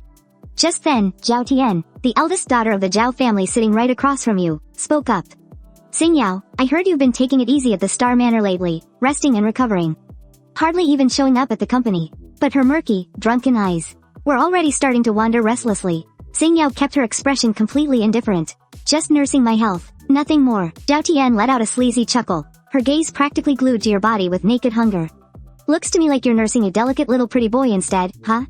You felt your spine stiffen under her sleazy stare. You instinctively shrank back, inching closer to Xingyao. As a result, your shoulder bumped against her arm again. Xingyao paused for a second, but instead of pushing you away, she smoothly lifted her arm and draped it right across the back of the sofa behind you. It was a fiercely possessive and protective stance. She lifted her heavy eyelids, her voice dropping a few degrees colder. Director Zhao, let's stick to business. But Zhao Tian was absolutely wasted. The warning completely flew over her head. Clutching a brim-full glass of red wine, she stumbled her way around the coffee table and shoved herself right into your personal space, reeking of cheap alcohol. Come on, pretty boy. Let big sister buy you a drink. You stared at the sloshing red liquid, feeling your stomach churn violently. You didn't know how to drink at all. Worse, you were deathly allergic to alcohol. You practically scrambled backward, desperately trying to refuse. What? You're not gonna give me face? Zhao Tian's face instantly darkened. Riding on her drunken buzz, she lunged out to grab your wrist. It's just one sip, what's the big deal? It's not like it's poisoned. Right as her grubby hand was about to touch you. Smack. A pale, slender hand shot out from out of nowhere, blocking her dead in her tracks, right in front of you. Xingyao's hand, pressed firmly against the wine glass. The cold wooden prayer beads on her wrist clinked sharply against the glass, making a dull, heavy thud. He doesn't drink. The very next second, Xingyao looked up.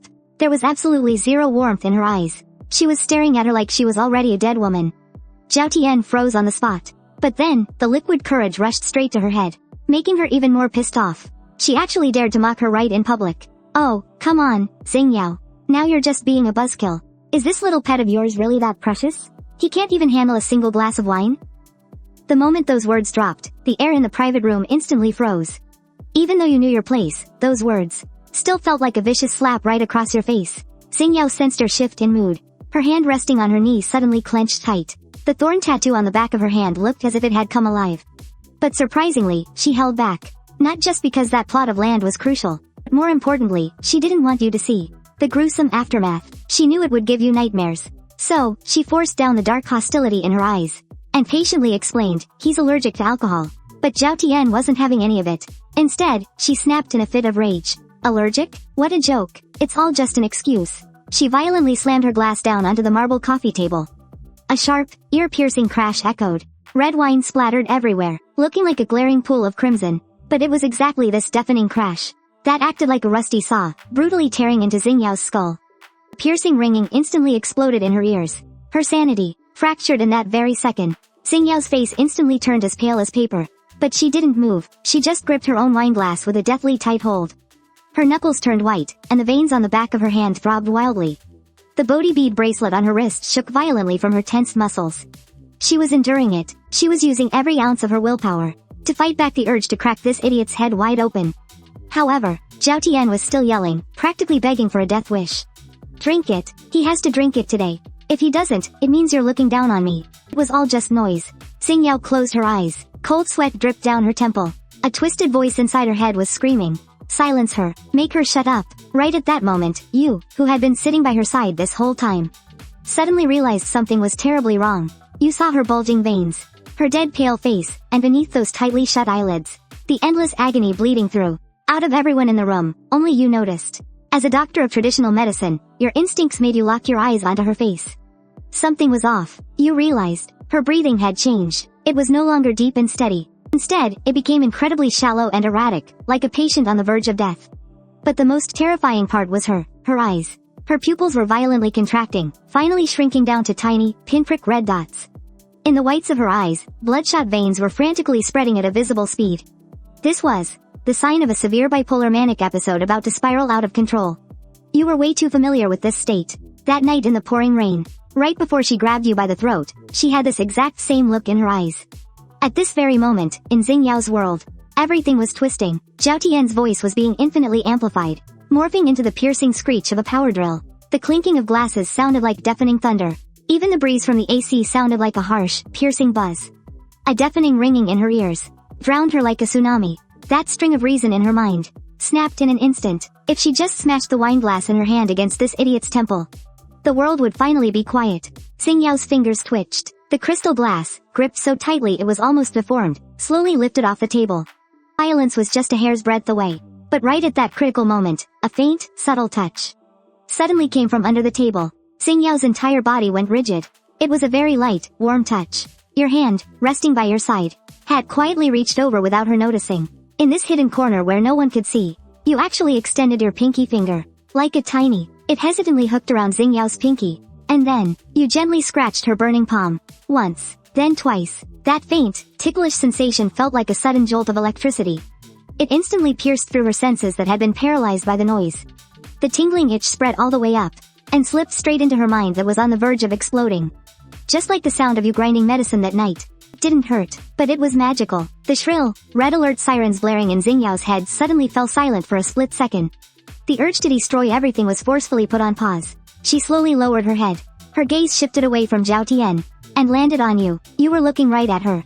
In this chaotic, deafening Vanity Fair, You were the only one who could hear the ringing in her ears. You were the only one who saw right through her pain. You didn't say a word. You just silently mouthed the words. Don't be mad. Beneath the table, your pinky hooked around her finger again. With a clumsy sense of comfort and pleading, Xingyao's clenched jaw finally relaxed just a fraction. The terrifying, pinpoint focus in her eyes slowly faded away. Her breathing grew heavy once more. She didn't say anything. Instead, she turned her hand over. The very hand that was ready to smash someone's skull. Let go of the glass. And under the table, she firmly grasped your restless little hand. Like a drowning woman clinging to her only piece of driftwood. Clink. The glass was set back down on the table. Xingyao sank completely back into the sofa. The bloodthirsty red in her eyes hadn't fully faded, but her murderous intent was tucked away. She finally spoke. Her voice was incredibly hoarse. Mr. Zhao, this. I'll drink it for him. But after I finish this glass. The profit margin on this contract. She curled her lips into a ruthless smirk. Her eyes were like ice. I'm adding another 3%. As we walked out of the Lanting Club, the night breeze hit our faces. You took a deep breath. The explosive tension from just moments ago left your legs feeling completely like jelly. Xingyao walked right beside you. Her steps were perfectly steady. Other than her face being a bit paler, she looked no different than usual. But only you knew the truth. The wrist she was tightly gripping hurt so much it felt like it was going to snap. And her hand was burning hot, but was trembling uncontrollably. Just as a bodyguard pulled open the car door, a sarcastic voice suddenly drifted out from the shadows of the parking lot. President Xing, leaving already? You felt the hand gripping your wrist suddenly tighten. A middle-aged woman in a gray suit walked over. It was the eldest daughter of the Jiyu family, Jiyu Cheng. The Xing family's rival of many years. Xingyao stopped in her tracks. She turned around. President Jiyu. Xingyao's expression was indifferent. What can I do for you? But Jiyu Cheng just smiled and stepped closer, her gaze like, oh, nothing. I just heard President Xing was quite furious tonight. She lowered her voice, a malicious smirk on her face. Xingyao, with this illness of yours, you really should stay home more. I heard, you're popping pills more and more lately. Whatever you do, don't end up like your crazy dad. The corner of her mouth curled into a cruel smirk, emphasizing every single word. She stabbed right into Xingyao's most bleeding wound. Back then, when he jumped from the 28th floor, his brains splattered all over the pavement. If you follow in his footsteps, the elite circles of the capital would lose their favorite laughingstock. Your mind went completely blank. You looked at Xingyao in sheer terror. That was her father, her absolute breaking point, the one thing no one dared to mention.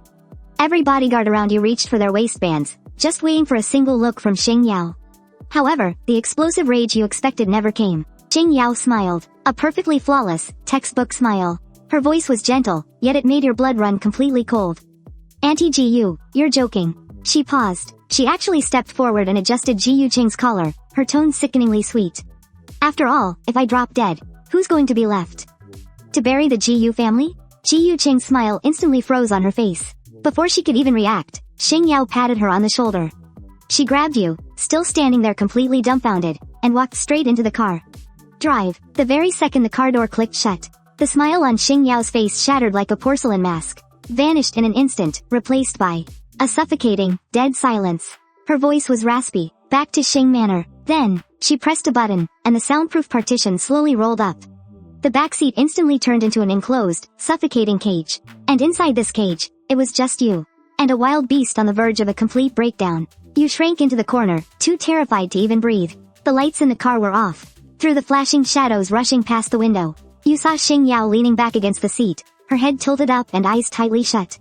One of her hands was gripping the armrest so hard her nails dug into the leather, while her other hand pressed hard against her temple, veins bulging under her skin. She was shaking. She was holding it all in. She was using every last ounce of her sanity, refusing to let anyone see her in such a pathetic state. Watching her agonize like this, your heart clenched tight in your chest. You reached out hesitantly, wanting to tug at her sleeve. Don't touch me, she said, her eyes still squeezed shut. Her voice was trembling but ice cold, pushing you a million miles away. Don't speak. She was terrified that if she opened her eyes, she wouldn't be able to stop herself from spilling blood in this cramped car, even if it meant hurting you, her only cure. The partition closed completely, plunging the cabin into absolute darkness and dead silence. There was only the sound of her heavy, suppressed breathing, like a ticking time bomb. The Maybach sped down the highway in the dead of night, turning the back seat into an isolated island. In that suffocating silence, only one sound was magnified to the extreme. Clack, clack. It was the sound of cold white jade body beads grinding against each other. The sharp clacking echoed as Xingyao leaned back into the corner. Her eyes were squeezed shut, but the hand resting on her knee was frantically thumbing those prayer beads, spinning them at a terrifying speed. The sound was no longer soothing, instead, it became sharp and piercing. It sounded like bones grinding together. You shrank back into your corner. By the flickering light, you watched her hand with your heart pounding in your throat. That hand was pale but gripping with immense force, her knuckles turning a sickly bluish white. Priceless prayer beads now looked like a condemned prisoner facing execution. It felt like she was going to crush them to dust at any second. She was holding back. You could vividly feel the destructive aura radiating off her body. You knew that Ji Yuqing's words had acted like a dark curse. Right now, a violent storm was ripping through her mind. As a doctor, you knew she was at her most dangerous right now. But as her anchor, your instincts screamed at you to do something. You finally gathered your courage and leaned forward. Miss Xing, but, the moment your voice broke the silence, the woman in the dark tensed up instantly, like a provoked beast ready to strike. Shut up. The words were ground out through her clenched teeth. Her tone was freezing and violently aggressive. You froze instantly. Your outstretched hand hovered awkwardly in the air. But you couldn't just give up. But I can see her. I told you not to speak. Xingyao snapped her head to the side. As a street lamp flashed by, you finally got a clear look at her. Her eyes were sealed tight. Her brow furrowed deeply, and the veins on her temples were bulging furiously. Cold sweat soaked the collar of her shirt. She wasn't looking at you. It was because she didn't dare to look at you. It suddenly hit you. The string in her mind was stretched to its absolute limit. She was terrified that if she opened her eyes, she wouldn't be able to control the violent rage inside her, and she would tear you apart. This was her final struggle before completely losing control. She was using what little sanity she had left. All because she was terrified of hurting you. Turn around. Her voice was raw and raspy. Look out the window. Don't look at me. Your heart felt like it had just been violently squeezed. You understood her warning. But more than that, you understood the incredible restraint hiding right beneath it. This woman was on the verge of completely losing her mind. Yet she was still trying to protect you. Your eyes welled up with hot tears. You silently pulled your hand back, and obediently turned your head away. Inside the car, the only sound left was the frantic, ever-accelerating click of her prayer beads. Half an hour later, the absolute second the car came to a stop, Xingyao threw the door open and bolted out. She didn't even glance at you. She rushed into the mansion like a freezing gale. The butler hurried over to greet her, but was instantly forced back by her terrifying, violent aura. Get out of my way. Don't anyone come near me. She growled, viciously shoving the servants aside. She stormed straight up to the second-floor study. Bang! A massive slam echoed through the hall, followed immediately by the sharp click of the deadbolt. From inside, a heavy, muffled thud shook the wall. It was the raw, violent release of her absolute agony. By the time you rushed out of the car, that heavy mahogany door was already slammed shut right in your face. Right after that, came the deafening crash of a massive bookshelf completely collapsing. Then came the harsh, violent ripping of books being torn to shreds. And then, the sharp, explosive shatter of glass violently smashing into pieces. A completely one-sided path of destruction was tearing the room apart. Oh God, it's over. This time it's really over. The old butler paced frantically outside the door, his wrinkled face completely pale with terror. The entire second floor was completely dead quiet, leaving only you and the trembling butler. How did it get this bad? All the color instantly drained from your face. But back in the car, she was holding it together so well. That is exactly why. It's because she held it in for far too long. The old butler let out a heavy, heartbreaking sigh. He drastically lowered his voice. Mr. Mew, the young miss absolutely cannot handle anyone bringing up her father. It is her deepest, darkest demon. That absolute bastard from the Jiyu family provoked her on purpose. The butler cast a hesitant glance at you. He paused, struggling with his words. The young miss didn't snap right there, because she refused to lose control in front of outsiders. But also, because she didn't want to terrify you. Your heart violently clenched in your chest. Your mind flashed right back to the car. How she would rather physically shatter her own prayer beads and scream at you to look away. She had been teetering right on the absolute edge of a total breakdown that entire time. Locking herself away like this, it's not just her throwing a tantrum. She is forcing herself to swallow all that agonizing, mind-shattering pain completely alone. Boom! Another deafening crash shook the walls. The old butler violently flinched, all the blood completely draining from his face. No. That sound, that's not right. Whenever her episodes hit in the past, she would smash things and then immediately quiet down. But this time, he pointed at the heavy door with wildly trembling fingers.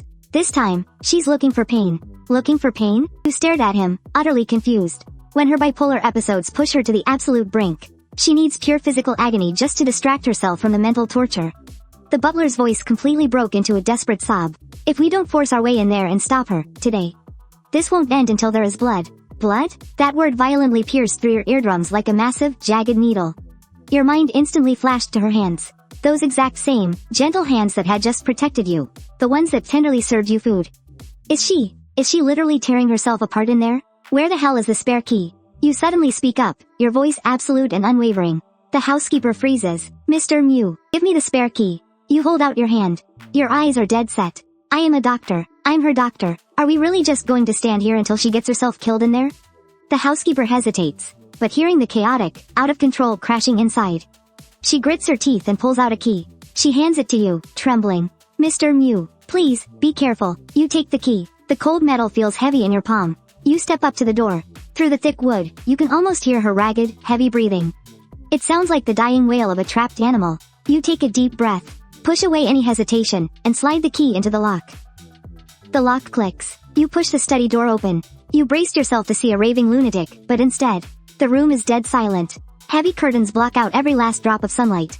The whole study feels like a massive, suffocating black hole. Dust dances in the heavy air, mixed with the harsh, choking stench of cigarette smoke. Miss Xing, the hand gripping your medical bag shakes slightly. No answer. Only a chilling silence answers you. You swallow hard, and step inside, guided only by the faint light from the hallway. The floor is covered in shattered porcelain and ripped, mangled pages. Every step you take makes a sickening crunch. Then, finally, in the deepest, darkest corner of the study, you spot a tiny, glowing flicker of crimson. It's Xingyao. She's sitting on the floor, slumped against the bookshelf. She just sits there, perfectly still, like a soulless plaster statue. Between her slender fingers, a cigarette burns away. The drifting smoke blurs her deathly pale face. Your heart skips a beat. You have never seen her look like this. There is no rage, just a bottomless, terrifying emptiness, and total numbness. Right then, she seems to catch the sound of your footsteps. She slowly, heavily lifts her eyelids. But in those eyes, there isn't a single trace of focus. Just a pitch-black void. Like a dead, stagnant pool of water. She numbly stares at the glowing red cherry of the cigarette between her fingers. Then, without a single flicker of emotion, she raises her hand. You notice the back of her left hand, right where that jagged, black thorn tattoo rests. She makes a move that absolutely chills you to the bone. She takes that burning, red-hot cigarette, and slowly, without a single second of hesitation, crushes it down, hard, right into the tattoo on the back of her own hand. Her movements are so agonizingly slow, as if performing some kind of twisted, sacred ritual. Not a single tremble, no hesitation. You can almost hear the sickening sizzle of burning flesh. The nauseating smell of charred skin instantly floods the air.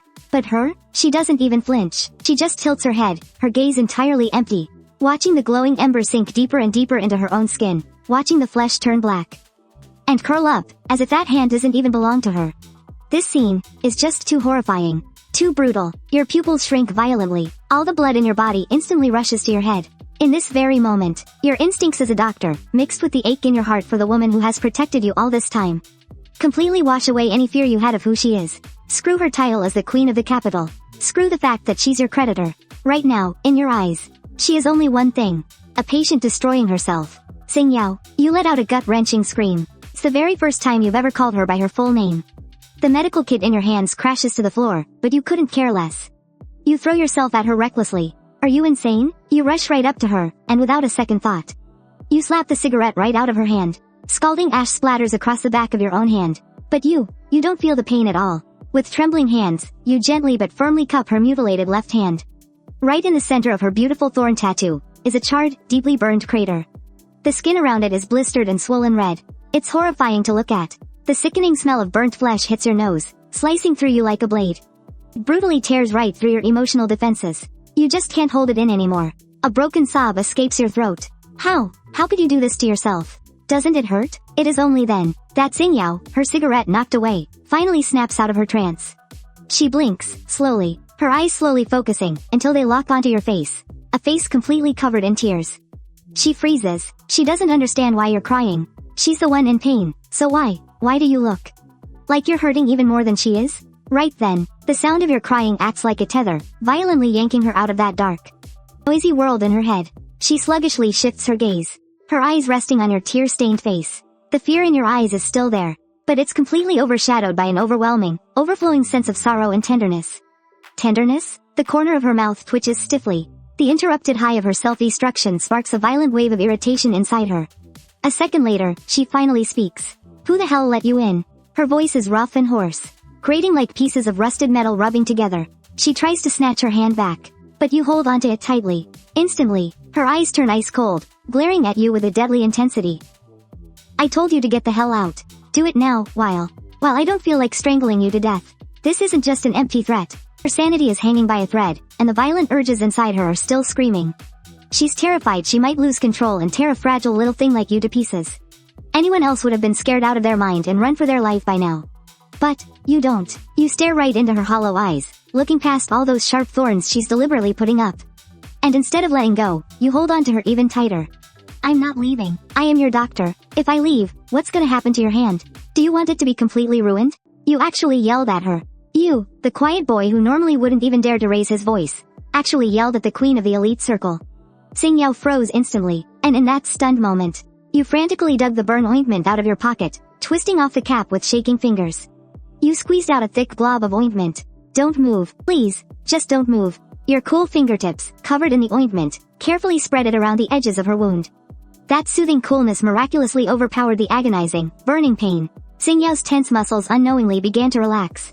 She lowered her eyes, watching you kneel right in front of her. Crying your eyes out, you were shaking, yet you stubbornly cradled her battered hand, like you were holding a rare and fragile treasure. Once the ointment was on, you lowered your head. You leaned in close to the burn, and gently blew on it. As you blew, you softly coaxed her, like you were comforting a child with a scraped knee. It won't hurt anymore. I'll blow on it, and the pain will go away. Xingyao, please don't be like this. I'm going to heal you. Don't hurt yourself. It hurts. Those words hit like a heavy sledgehammer, ruthlessly smashing through the thick ice that had frozen over Xingyao's heart for more than 20 years. From the time she was little, no one had ever asked her if she was in pain. No one had ever looked at her wounds and cried like this. Xingyao's throat tightened up. It ached with a bitter, stinging pain. The screaming voices in her head, the ones constantly pushing her over the edge, miraculously faded away in that very moment, replaced only by the sound of your broken, desperate sobs, and your clumsy, yet incredibly gentle breath blowing on her wound. That sound was so beautiful. Inside Xingyao's hollow, empty eyes, a sliver of focus slowly returned. That tiny spark of clarity gradually gathered together, until it finally locked onto your reflection. The ointment was on. The agonizing, burning pain had stopped for now. But Xingyao wasn't getting any better.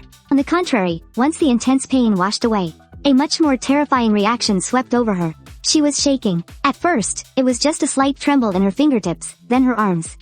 Until finally, her entire back was violently, uncontrollably shuddering.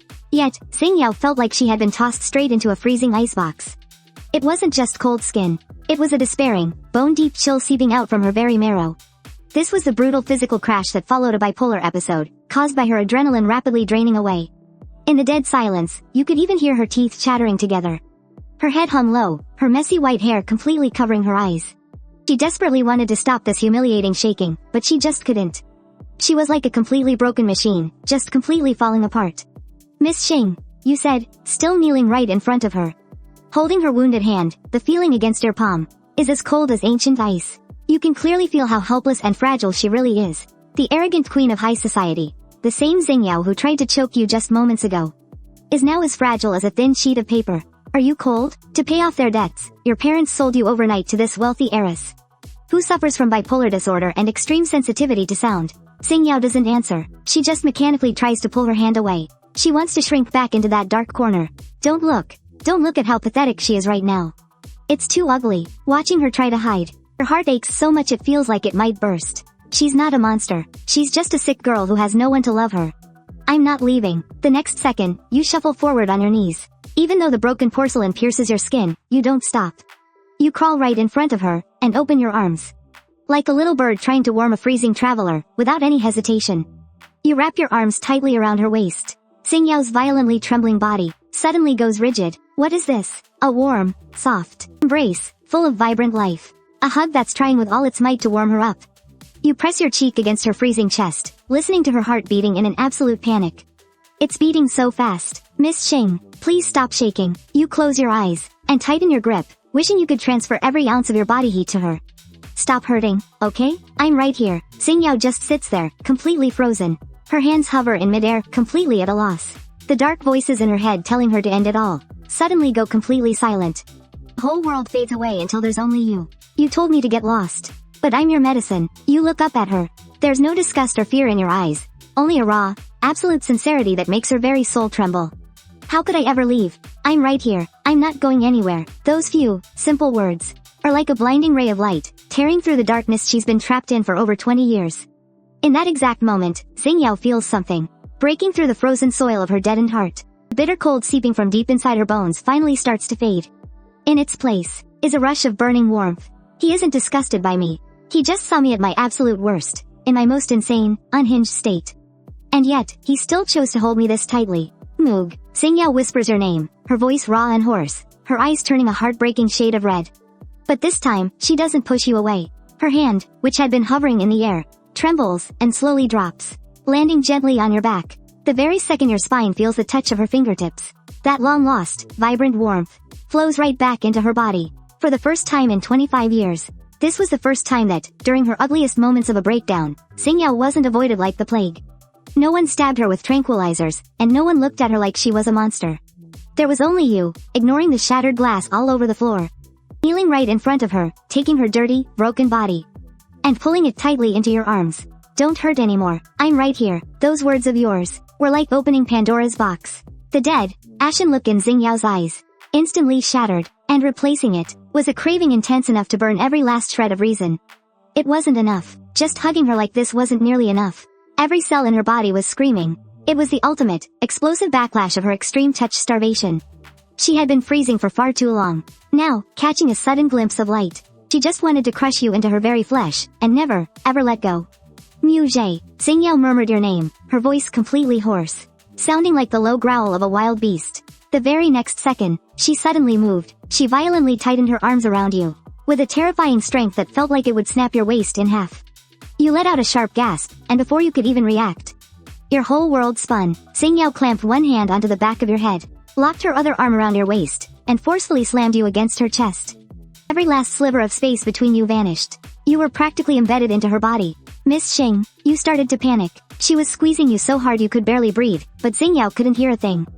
Her sanity had snapped. The only thing controlling her body now was pure, greedy instinct. She lowered her head, burying her stunning face deep into the crook of your neck. It wasn't just sniffing, it was an absolute ravaging. Like a starving beast, she wildly nuzzled and inhaled the scent at the side of your neck. The icy tip of her nose brushed against your warm skin, sending violent shivers down your spine. Smells so good, she mumbled incoherently. Her scorching breath brushed against the back of your ear, and right after that, you felt a sudden burst of wet heat. She was brushing her lips against your skin. And not just brushing, she even parted her lips, gently scraping her teeth against the soft flesh of your neck, just to feel the vibrant, pulsing life beneath your veins. Ah, a sharp, electrifying tingle shot straight to the top of your head. Xingyao, please, gentle. But your pleading only pushed Xingyao over the edge. She didn't stop. In fact, she grew even more aggressive. Her fingers tangled forcefully into your short hair, forcing your head back, exposing more of your vulnerable throat for her to claim. It was as if she was trying to claw back all the warmth she had missed for over 20 years. All in this one single moment. The study was dead silent, filled with nothing but the woman's increasingly heavy, utterly intoxicated breathing. Xingyao closed her eyes, her cheek pressed tightly against your carotid artery, listening to the strong, steady thumping of your heartbeat, her manic, restless mind finally, miraculously, found peace. This was real. You were alive. This belongs to her. After a long, heavy silence, she finally stopped, but she didn't look up. She kept her face buried in the crook of your neck, her voice completely raw and hoarse, carrying a terrifying kind of obsession. You came over here yourself. Now that I have you, for the rest of this life, don't even think about letting go. She was holding you so tight, you could barely breathe. As you listened to that vow, sounding more like a curse, you had no idea that you had just unlocked the cage of a wild beast, and offered yourself up as the sacrifice. Trapped inside that cage, forever. Just when your body went so numb you thought you'd break, you finally couldn't take it anymore. Miss Xing, the floor is cold. Can we get up first, please? But to your surprise, Xingyao didn't move an inch. She just rested her chin on top of your head, nuzzling your hair with the tip of her nose, letting out a lazy, raspy hum from her throat. But the arms wrapped around you didn't loosen even a single millimeter. Then, could you let go of me first? You tried to reason with her. I need to pack the medical kit. Your hand still needs to be bandaged. Before you could even finish, the woman who was just as quiet as a big cat suddenly furrowed her brows. She drew in a sharp breath, her face twisting in unconcealed pain. Your heart skipped a beat. Your doctor's instinct kicked in instantly. What's wrong? Where does it hurt? Xingyao immediately lowered her eyes, holding up her burned left hand and waving it slightly in front of you. My hand hurts, she rasped, her tone dripping with an incredibly justified sense of grievance. It burns so much. You looked at that awful, blistering burn, and your heart immediately softened. You were just about to offer to blow on it, when unexpectedly. Xingyao lifted her right hand and pressed it against her temple, her brows knitting together tightly. My head hurts too. It feels like it's being split open. But before you could even say a word, she moved her hand to cover her chest, staring at you with dark, brooding eyes.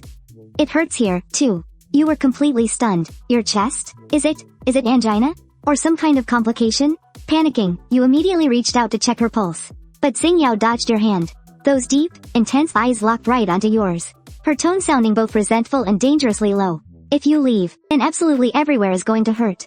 Your hand froze in midair. And just like that, it finally clicked. This wasn't some medical complication at all. She was just being completely shameless. The usually ruthless, decisive queen of the capital's elite circle was actually using her injury as an excuse to shamelessly guilt-trip you. I'm not leaving. You sighed helplessly, softening your voice like you were coaxing a child. Come on, let me help you back to your room to rest. Xingyao stared at you for a few seconds, before finally showing some mercy and loosening her grip just a tiny bit. But her fingers were still wrapped tightly around your wrist. Help me up. She held out her hand, expecting it as a given. You had no choice but to accept your fate as her human crutch, struggling to pull her up from the floor. Xingyao leaned almost half her body weight onto you, and the two of you stumbled out of the study together. Pushing open the heavy double doors of the master bedroom next door, a crisp, cold scent of cedar washed over you. It was your first time in Xingyao's bedroom. Please, lie down and get some rest. You helped her to the edge of the bed, but just as you turned to leave, your wrist was suddenly gripped tight. A strong force yanked you back. Your parents, desperate to pay off their debts, had sold you overnight to this wealthy heiress, who suffered from bipolar disorder and extreme sound sensitivity. You were pulled completely off balance. You crashed face first into the massive, soft bed. Before you could even scramble up, a burning hot body was already pressing against yours. With a sweep of her long arm, she rolled you up, blankets and all, straight into her arms. Miss Xing, you were scared half to death, thrashing with your hands and feet trying to crawl away. This is your bed. I need to go back to my room. Don't move. Xingyao hugged you tightly from behind. Her long legs pinned yours down with absolute dominance, locking your entire body in her embrace. Tonight, you're staying right here. She whispered into your ear, her hot breath brushing against the sensitive skin of your neck. This isn't right. Men and women shouldn't be. You are mine. Xingyao cut you off completely. Her excuse sounded completely self-righteous. If I don't keep you close, what happens if I have an episode in the middle of the night? Are you going to just let me suffer? But, no buts. Xingyao buried her face in the crook of your neck, taking a deep breath of your scent. Be good. She closed her eyes. Her voice was thick with exhaustion and deep satisfaction. We're just sharing a blanket, completely innocent. I won't touch you. Yeah right, as if I believe that. Sure, you're not touching me, but right now your arms and legs are wrapped around me like a giant octopus. What the hell do you call this? She pinned your legs down aggressively, making it impossible for you to move a single inch. You felt like a giant stuffed pillow she had forcefully kidnapped. You lay stiffly in the dark, your back pressed tightly against the woman's burning chest. Her heavy breathing echoed in your ear. One breath, then another. Your heart was pounding so hard from the sheer panic. But surprisingly, it slowly synced up with her breathing. She fell asleep. Only then did your tense body begin to relax. You quietly turned your head to look at her sleeping profile. That face, usually so dark, cold, and arrogant, was completely defenseless right now. With her long eyelashes fluttering softly, she actually looked somewhat sweet. You really think you're just a big baby, huh? You muttered a quiet complaint, but the fear in your heart had unknowingly faded away. Whatever. After how much pain she went through hurting herself today. Asterisk. I guess I can just be her human pillow for one night. You let out a soft sigh, wrapped up in the woman's warm embrace, breathing in that soothing cedar scent. You somehow drifted off and closed your eyes too. But the moment you fell asleep, the woman who was supposed to be fast asleep slowly opened her eyes. In the pitch-black room, Xingyao's gaze was crystal clear, wide awake. Sleep? She didn't feel sleepy at all. She just watched you curled up in her arms. A satisfied smile played on her lips as she tightened her grip, pulling you even closer. I've got you. And don't even think about running away in this lifetime. The next morning, you woke up feeling like you could barely breathe. Groggy, you opened your eyes, only to be met with a firm, smooth chest, radiating a burning body heat right through those thin, black silk pajamas. Your brain completely blanked for a second. Last night, Xingyao had practically trapped you in her bed, using you as her personal body pillow all night long. You carefully shifted, trying to slip out of her suffocating embrace. But the second you moved, that iron arm wrapped around your waist instinctively clamped down, hauling you right back against her. Stop squirming. The woman's hoarse, lazy voice rumbled from above, thick with morning gravel. You froze instantly and looked up. Xingyao hadn't even opened her eyes. She rested her chin on top of your head, looking like a thoroughly satisfied big cat, purring with lazy comfort. It was the deepest sleep she'd had in years. Miss Xing, it's morning, you whispered gently, trying to wake the woman who was clearly pretending to be asleep. We need to change your dressing. At the mention of her dressing, Xingyao finally fluttered her eyes open. Flash of annoyance crossed her gaze at being disturbed, but the moment her eyes landed on her sleep-flushed face, her mood magically improved. She let go, rolled onto her back, and pulled the blanket up to cover your bare shoulders. Then, she lazily held out her injured left hand toward you. Looking every bit like a queen waiting to be served, you let out a helpless sigh and, with your hair still a total mess, ran next door to grab the first aid kit. Under the morning light, the wound on her hand looked even more gruesome. Right in the middle of her beautiful thorn tattoo. The deep, charred burn had started to scab, but the blisters around it had popped, oozing clear fluid and leaving the whole area red and terribly swollen. You knelt beside her, carefully dabbing a cotton swab in antiseptic. As you gently cleaned the wound, hiss, the stinging made Xingyao's fingers twitch. Her eyebrows immediately knitted together. Does it hurt? You softened your touch right away, leaning down close to the wound, blowing softly on it. I'll be gentler. Just hold on a second. Your warm breath brushed across the back of her hand. Xingyao lowered her gaze, watching your focused face. You looked so serious and completely absorbed, your eyelashes fluttering like two little fans, stirring up gentle ripples in her heart. All done. You applied a fresh layer of burn ointment and gently wrapped it in a clean layer of gauze.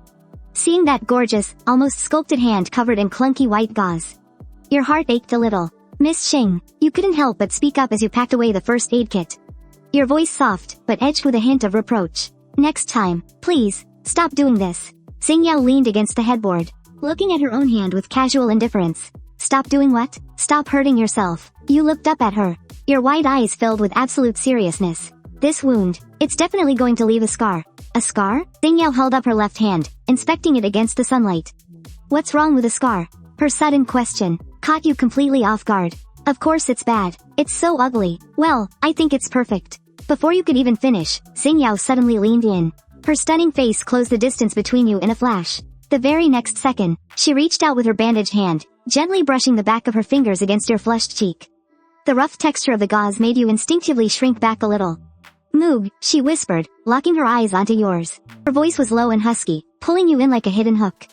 This scar, you gave this to me. You were completely bewildered. You literally burned yourself. It only has meaning, because of you. Xingyao's gaze grew dark and deep as her fingers slid down your cheek, stopping at the corner of your lips, her thumb tracing them softly. By keeping it, every single time I look at this scar, I'll remember. She paused for a moment, a flicker of sick, almost morbid obsession flashing in her eyes. I'll remember last night. I'll remember how you willingly held me, how you cried in my arms, and I'll remember you saying that you were mine. You never in a million years thought she would take a moment like that and carve it into her memory this way. In her eyes, this ugly cigarette burn wasn't proof of pain at all. To her, it was a medal. A medal she had earned from you, paid for with the price of hurting herself. A medal of love and salvation. You're so full of twisted logic. You snapped the first aid kit shut. I'm going to brew your medicine. With that, you clutched the kit to your chest and ran out of there as fast as you could. Once you were gone, Xingyao leaned back against the headboard, watching your panic retreat, before looking down at the fresh gauze on her hand. She actually felt a twinge of regret. If she had known this would make you throw yourself into her arms, maybe she should have burned herself a little deeper. To pay off their debts, your parents had sold you overnight to a wealthy heiress, one who suffered from severe bipolar disorder and extreme sound sensitivity. The day after the burn incident, the atmosphere in the estate shifted subtly. Inside the study, Xingyao was completely out of character.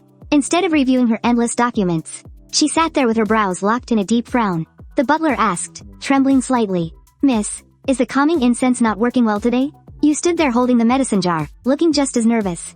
Is your head hurting again? Hearing this, Xingyao slowly lifted her heavy eyelids, fixing you with a dark, unreadable stare. No, it's not. Tolerance? You freeze, completely dumbfounded. You're a doctor, so of course you know what tolerance means. But, you're a human being. Developing a tolerance to your voice and scent? Is that even scientifically possible? Right then, Xingyao leans back in her chair. Her tone is dead serious, like she's discussing a $10 billion project. Before, just listening to your voice and catching your scent was enough to stop the pain. But lately, that trick just isn't working anymore. The butler starts to panic. Then what should we do, miss? Change to a different incense? No need to change it. Just then, Xingyao's gaze locks onto you, sizing you up like you're her own personal property. We just need a new therapy. She stretches out her gauze-wrapped hand, pointing it right at you. From now on, we're switching to touch therapy. You are completely speechless. Xingyao leans in close, fixing her intensely intimidating gaze right on you. and announces, enunciating every single word. Just listening isn't enough. Just smelling your scent isn't enough either. I need to be able to touch you. To physically feel you. Only then will I feel at ease. Starting today, whether I'm eating, working, or sleeping, you must stay within my arm's reach at all times. We have to maintain physical contact. If we break it for even a single second, my head will start pounding. Your jaw drops open. You're totally stunned. What kind of tolerance is this? This is just her blatantly pushing her luck. However, around here, Xingyao's word is absolute law. And so, you are forced to begin your miserable new life, as a human accessory. At lunch in the dining room, you're forced to move from across the table to sit right beside her.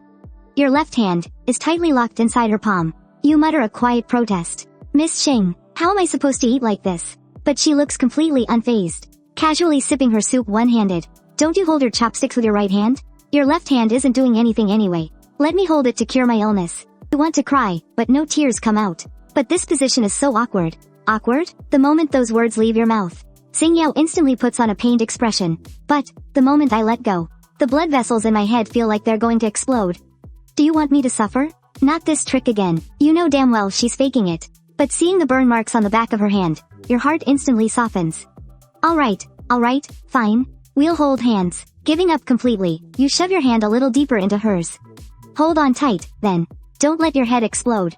Hearing this, a triumphant smirk flashes in Xingyao's eyes. Not only does she refuse to let go, she actually intertwines her fingers perfectly with yours.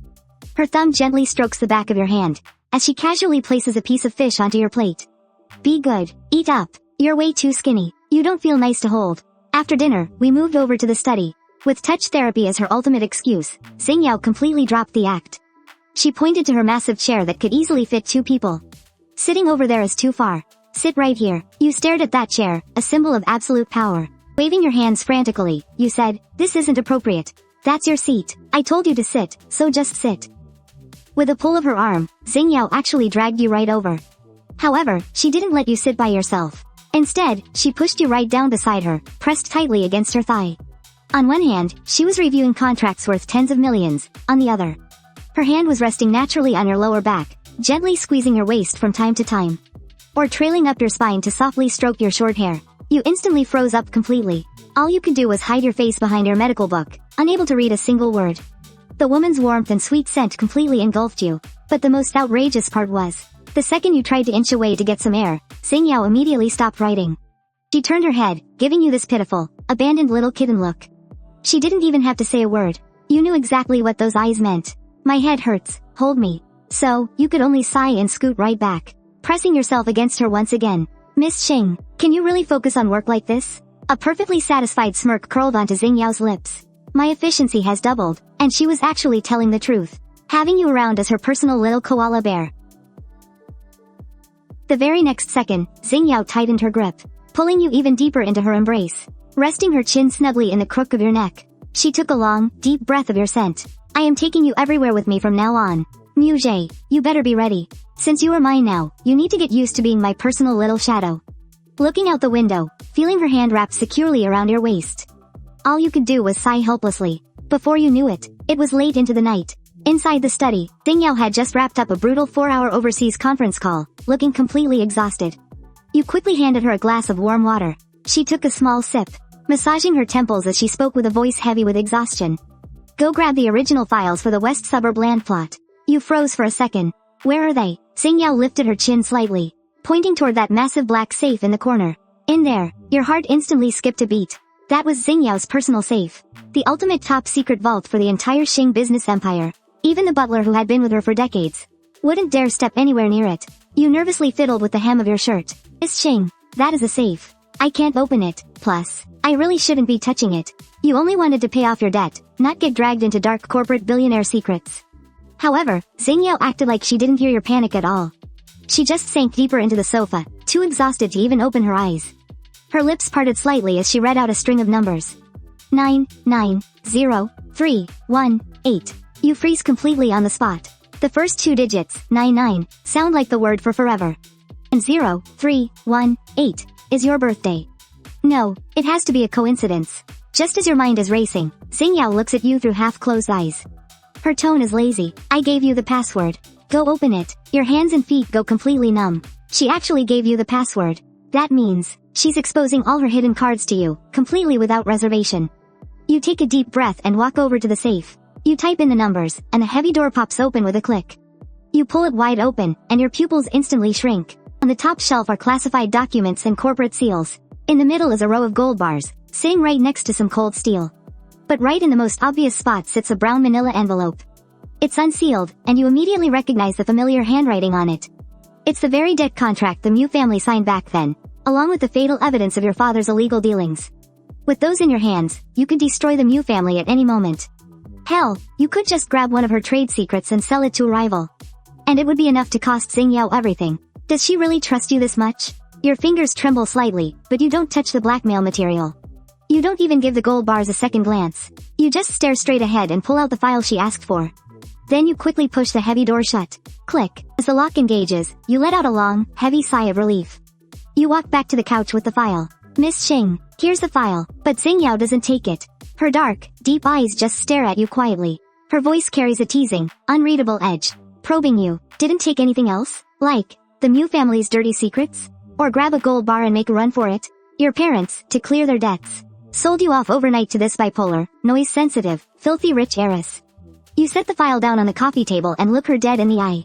I'm a doctor, not a thief. You trusted me. I won't betray that trust. Amusement in Xingyao's eyes instantly deepens. She really didn't misjudge you. This little one might be skittish, but they've got a spine of steel. A second later, she reaches her hand out to you. She pats the empty spot right next to her. Come here. You obediently walk over and sit down. But the second you settle in, the tall woman slumps right over against you. Her elegant head rests heavily on your broad shoulder. The sudden weight makes your shoulder dip. You instinctively stiffen your back. Miss Xing, I'm tired. Her voice is stripped of all its usual defenses. It's filled with a raw exhaustion and vulnerability you've never heard before. Right now, she isn't the terrifying Beijing elite, nor is she the volatile, temperamental lunatic. She was just an exhausted child coming home from the battlefield. Yu Jie. She nuzzled into the crook of your neck. Her warm breath tickled your skin, soft and clingy. Rub my head for me. Your heart instantly melted into a puddle. She had completely let her guard down, exposing the most fragile part of her neck to you. She was absolutely certain you wouldn't hurt her. It was pure, unquestioning trust. And a silent kind of dependence. You let out a soft sigh. Raising your hand, you gently pressed your cool fingertips against her temples. Is the pressure okay? She let out a soft, satisfied sigh. A little harder. You did as she asked, pressing down slightly more, slowly massaging away the tension in her nerves. Outside, a light drizzle was falling. Inside, bathed in a warm, dim light, time seemed to slow down. But little did you know, she had already grasped onto something far more effective than any kind of blackmail or leverage. Your soft heart. As long as you still had a soft spot for her, she could keep you trapped forever. In this cage called trust. Soon after, life at Xingyuan was warm and peaceful. You and Xingyao were practically joined at the hip. By day, you kept her company while she worked. By night, you were her human body pillow. Xingyao hadn't even had a headache for 3 whole days. That is, until a single phone call burst that perfect little bubble. It happened that afternoon. You were just arranging some mimosa flowers, when your phone suddenly started buzzing like crazy. Reading over her documents, Xingyao furrowed her brows. She shot at an annoyed look. Your heart skipped a beat. You quickly grabbed it. The word, advisor, was flashing across the screen. It was the university. You answered it, trying to be quiet. Mu Jie, do you even want to graduate or what? The moment you answered, your advisor's furious roar blasted through the speaker. Your first draft is due next week. Where the hell are you? You asked for a week off, and it's been half a freaking month. If you're not back on campus by tomorrow, you can kiss your graduation goodbye. Professor, you opened your mouth to explain, but he had already hung up. The heavy dial tone rang out like a massive alarm bell. That single phone call instantly woke you from this sweet dream of playing house. You were a top student at the medical university. Becoming a doctor was your lifelong dream. More importantly, it was your only way out of the Mew family's control. You couldn't just throw your entire future away to be Xingyao's personal medicine. You gripped your phone so hard your knuckles turned white. Taking a deep breath, you turned to look at the woman. But Xingyao didn't even look up. It was as if that phone call hadn't even happened. Miss Xing, I need to go back to school. The finger turning the page instantly stopped. Slowly, Xingyao looked up. Her eyes were freezing cold, like a bottomless, icy abyss. What did you just say? Say it again. You flinched, terrified by her stare. But thinking of your degree, you forced yourself to speak. My advisor is rushing me. I have to go back and finish my experiment, or else I won't be able to graduate. Then don't. Xingyao slammed the file shut with a sharp smack, her tone dripping with absolute entitlement. Can't the Xing family afford to keep you? The very next second, she stood up, backing you up step by agonizing step, pinning you into the corner. Or maybe, you're trying to run? She towered over you, her eyes dark and menacing. She had just become addicted to this intimacy. And now you were telling her, you wanted to leave. Even if it was just going back to campus, absolutely not. She couldn't stand the thought of you leaving her sight, not even for a single second. I'm not trying to run. You pressed your back against the wall, looking up at her, your eyes brimming with tears that you stubbornly refused to let fall. I'm a human being. I have my studies. I can't be locked in this cage for the rest of my life just to be your living remedy. Immediately after, you seized upon the soft spot she had just revealed last night. Miss Xing, you said you trusted me. I'll just go to campus during the day, and come right back at night. Okay, I swear, I'll be on call, 24/7. Xingyao stared at you for a long, quiet moment. She knew that if she locked you up by force, your body might stay, but your spirit would wither away. Besides, opening the cage door didn't mean the bird could actually fly away, as long as she still held the leash tied to its leg. No matter how far it flew, it would have to come crawling back. Going back to school, fine. She suddenly relented. Your eyes lit up, and you were just about to thank her.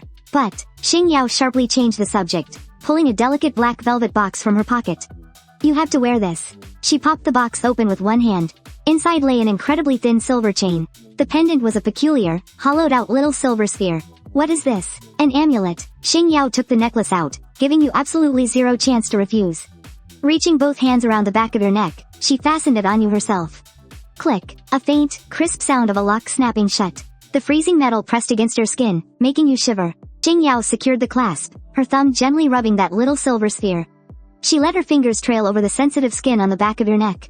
You had absolutely no idea that inside that little silver sphere, hidden away, was a top-tier micro GPS tracker. And a high-fidelity wiretap. No matter where you were, what you were doing, or who you were seeing, everything would be transmitted directly to her phone in real time. This was what she had custom built for you. An invisible cage. So beautiful. Xingyao smirked with deep satisfaction, then lowered her head, pressing a feather-light kiss to your forehead. Her tone was so gentle, it was absolutely spine-chilling. Oog. Whether you're at school, or here at the estate. Day or night, don't you dare take it off. She leans close to your ear, letting out a soft, chilling chuckle. If I ever find out it's left your neck, I'll break your legs, so you'll never be able to leave me for the rest of your life. Your whole body stiffens. You can only force yourself to endure this intensely possessive act. That silver necklace feels like an invisible shackle, resting heavy against your collarbones. But no matter what, Xingyao finally relented. You can go back to school tomorrow. Thank you, Miss Xing. You touched the small silver pendant, forcing down the deep discomfort in your chest. I'll go back to my room to pack up then. I need to head to school early tomorrow morning. With that, you turn around, eager to get out of there. You desperately need to retreat to the small guest room next door, even if it's just for one night. You just want to pull yourself away from this suffocating, crushing presence. However, right as your hand touches the doorknob, stop right there. The woman's lazy, yet absolutely undeniable voice rings out from behind you. You freeze in your tracks.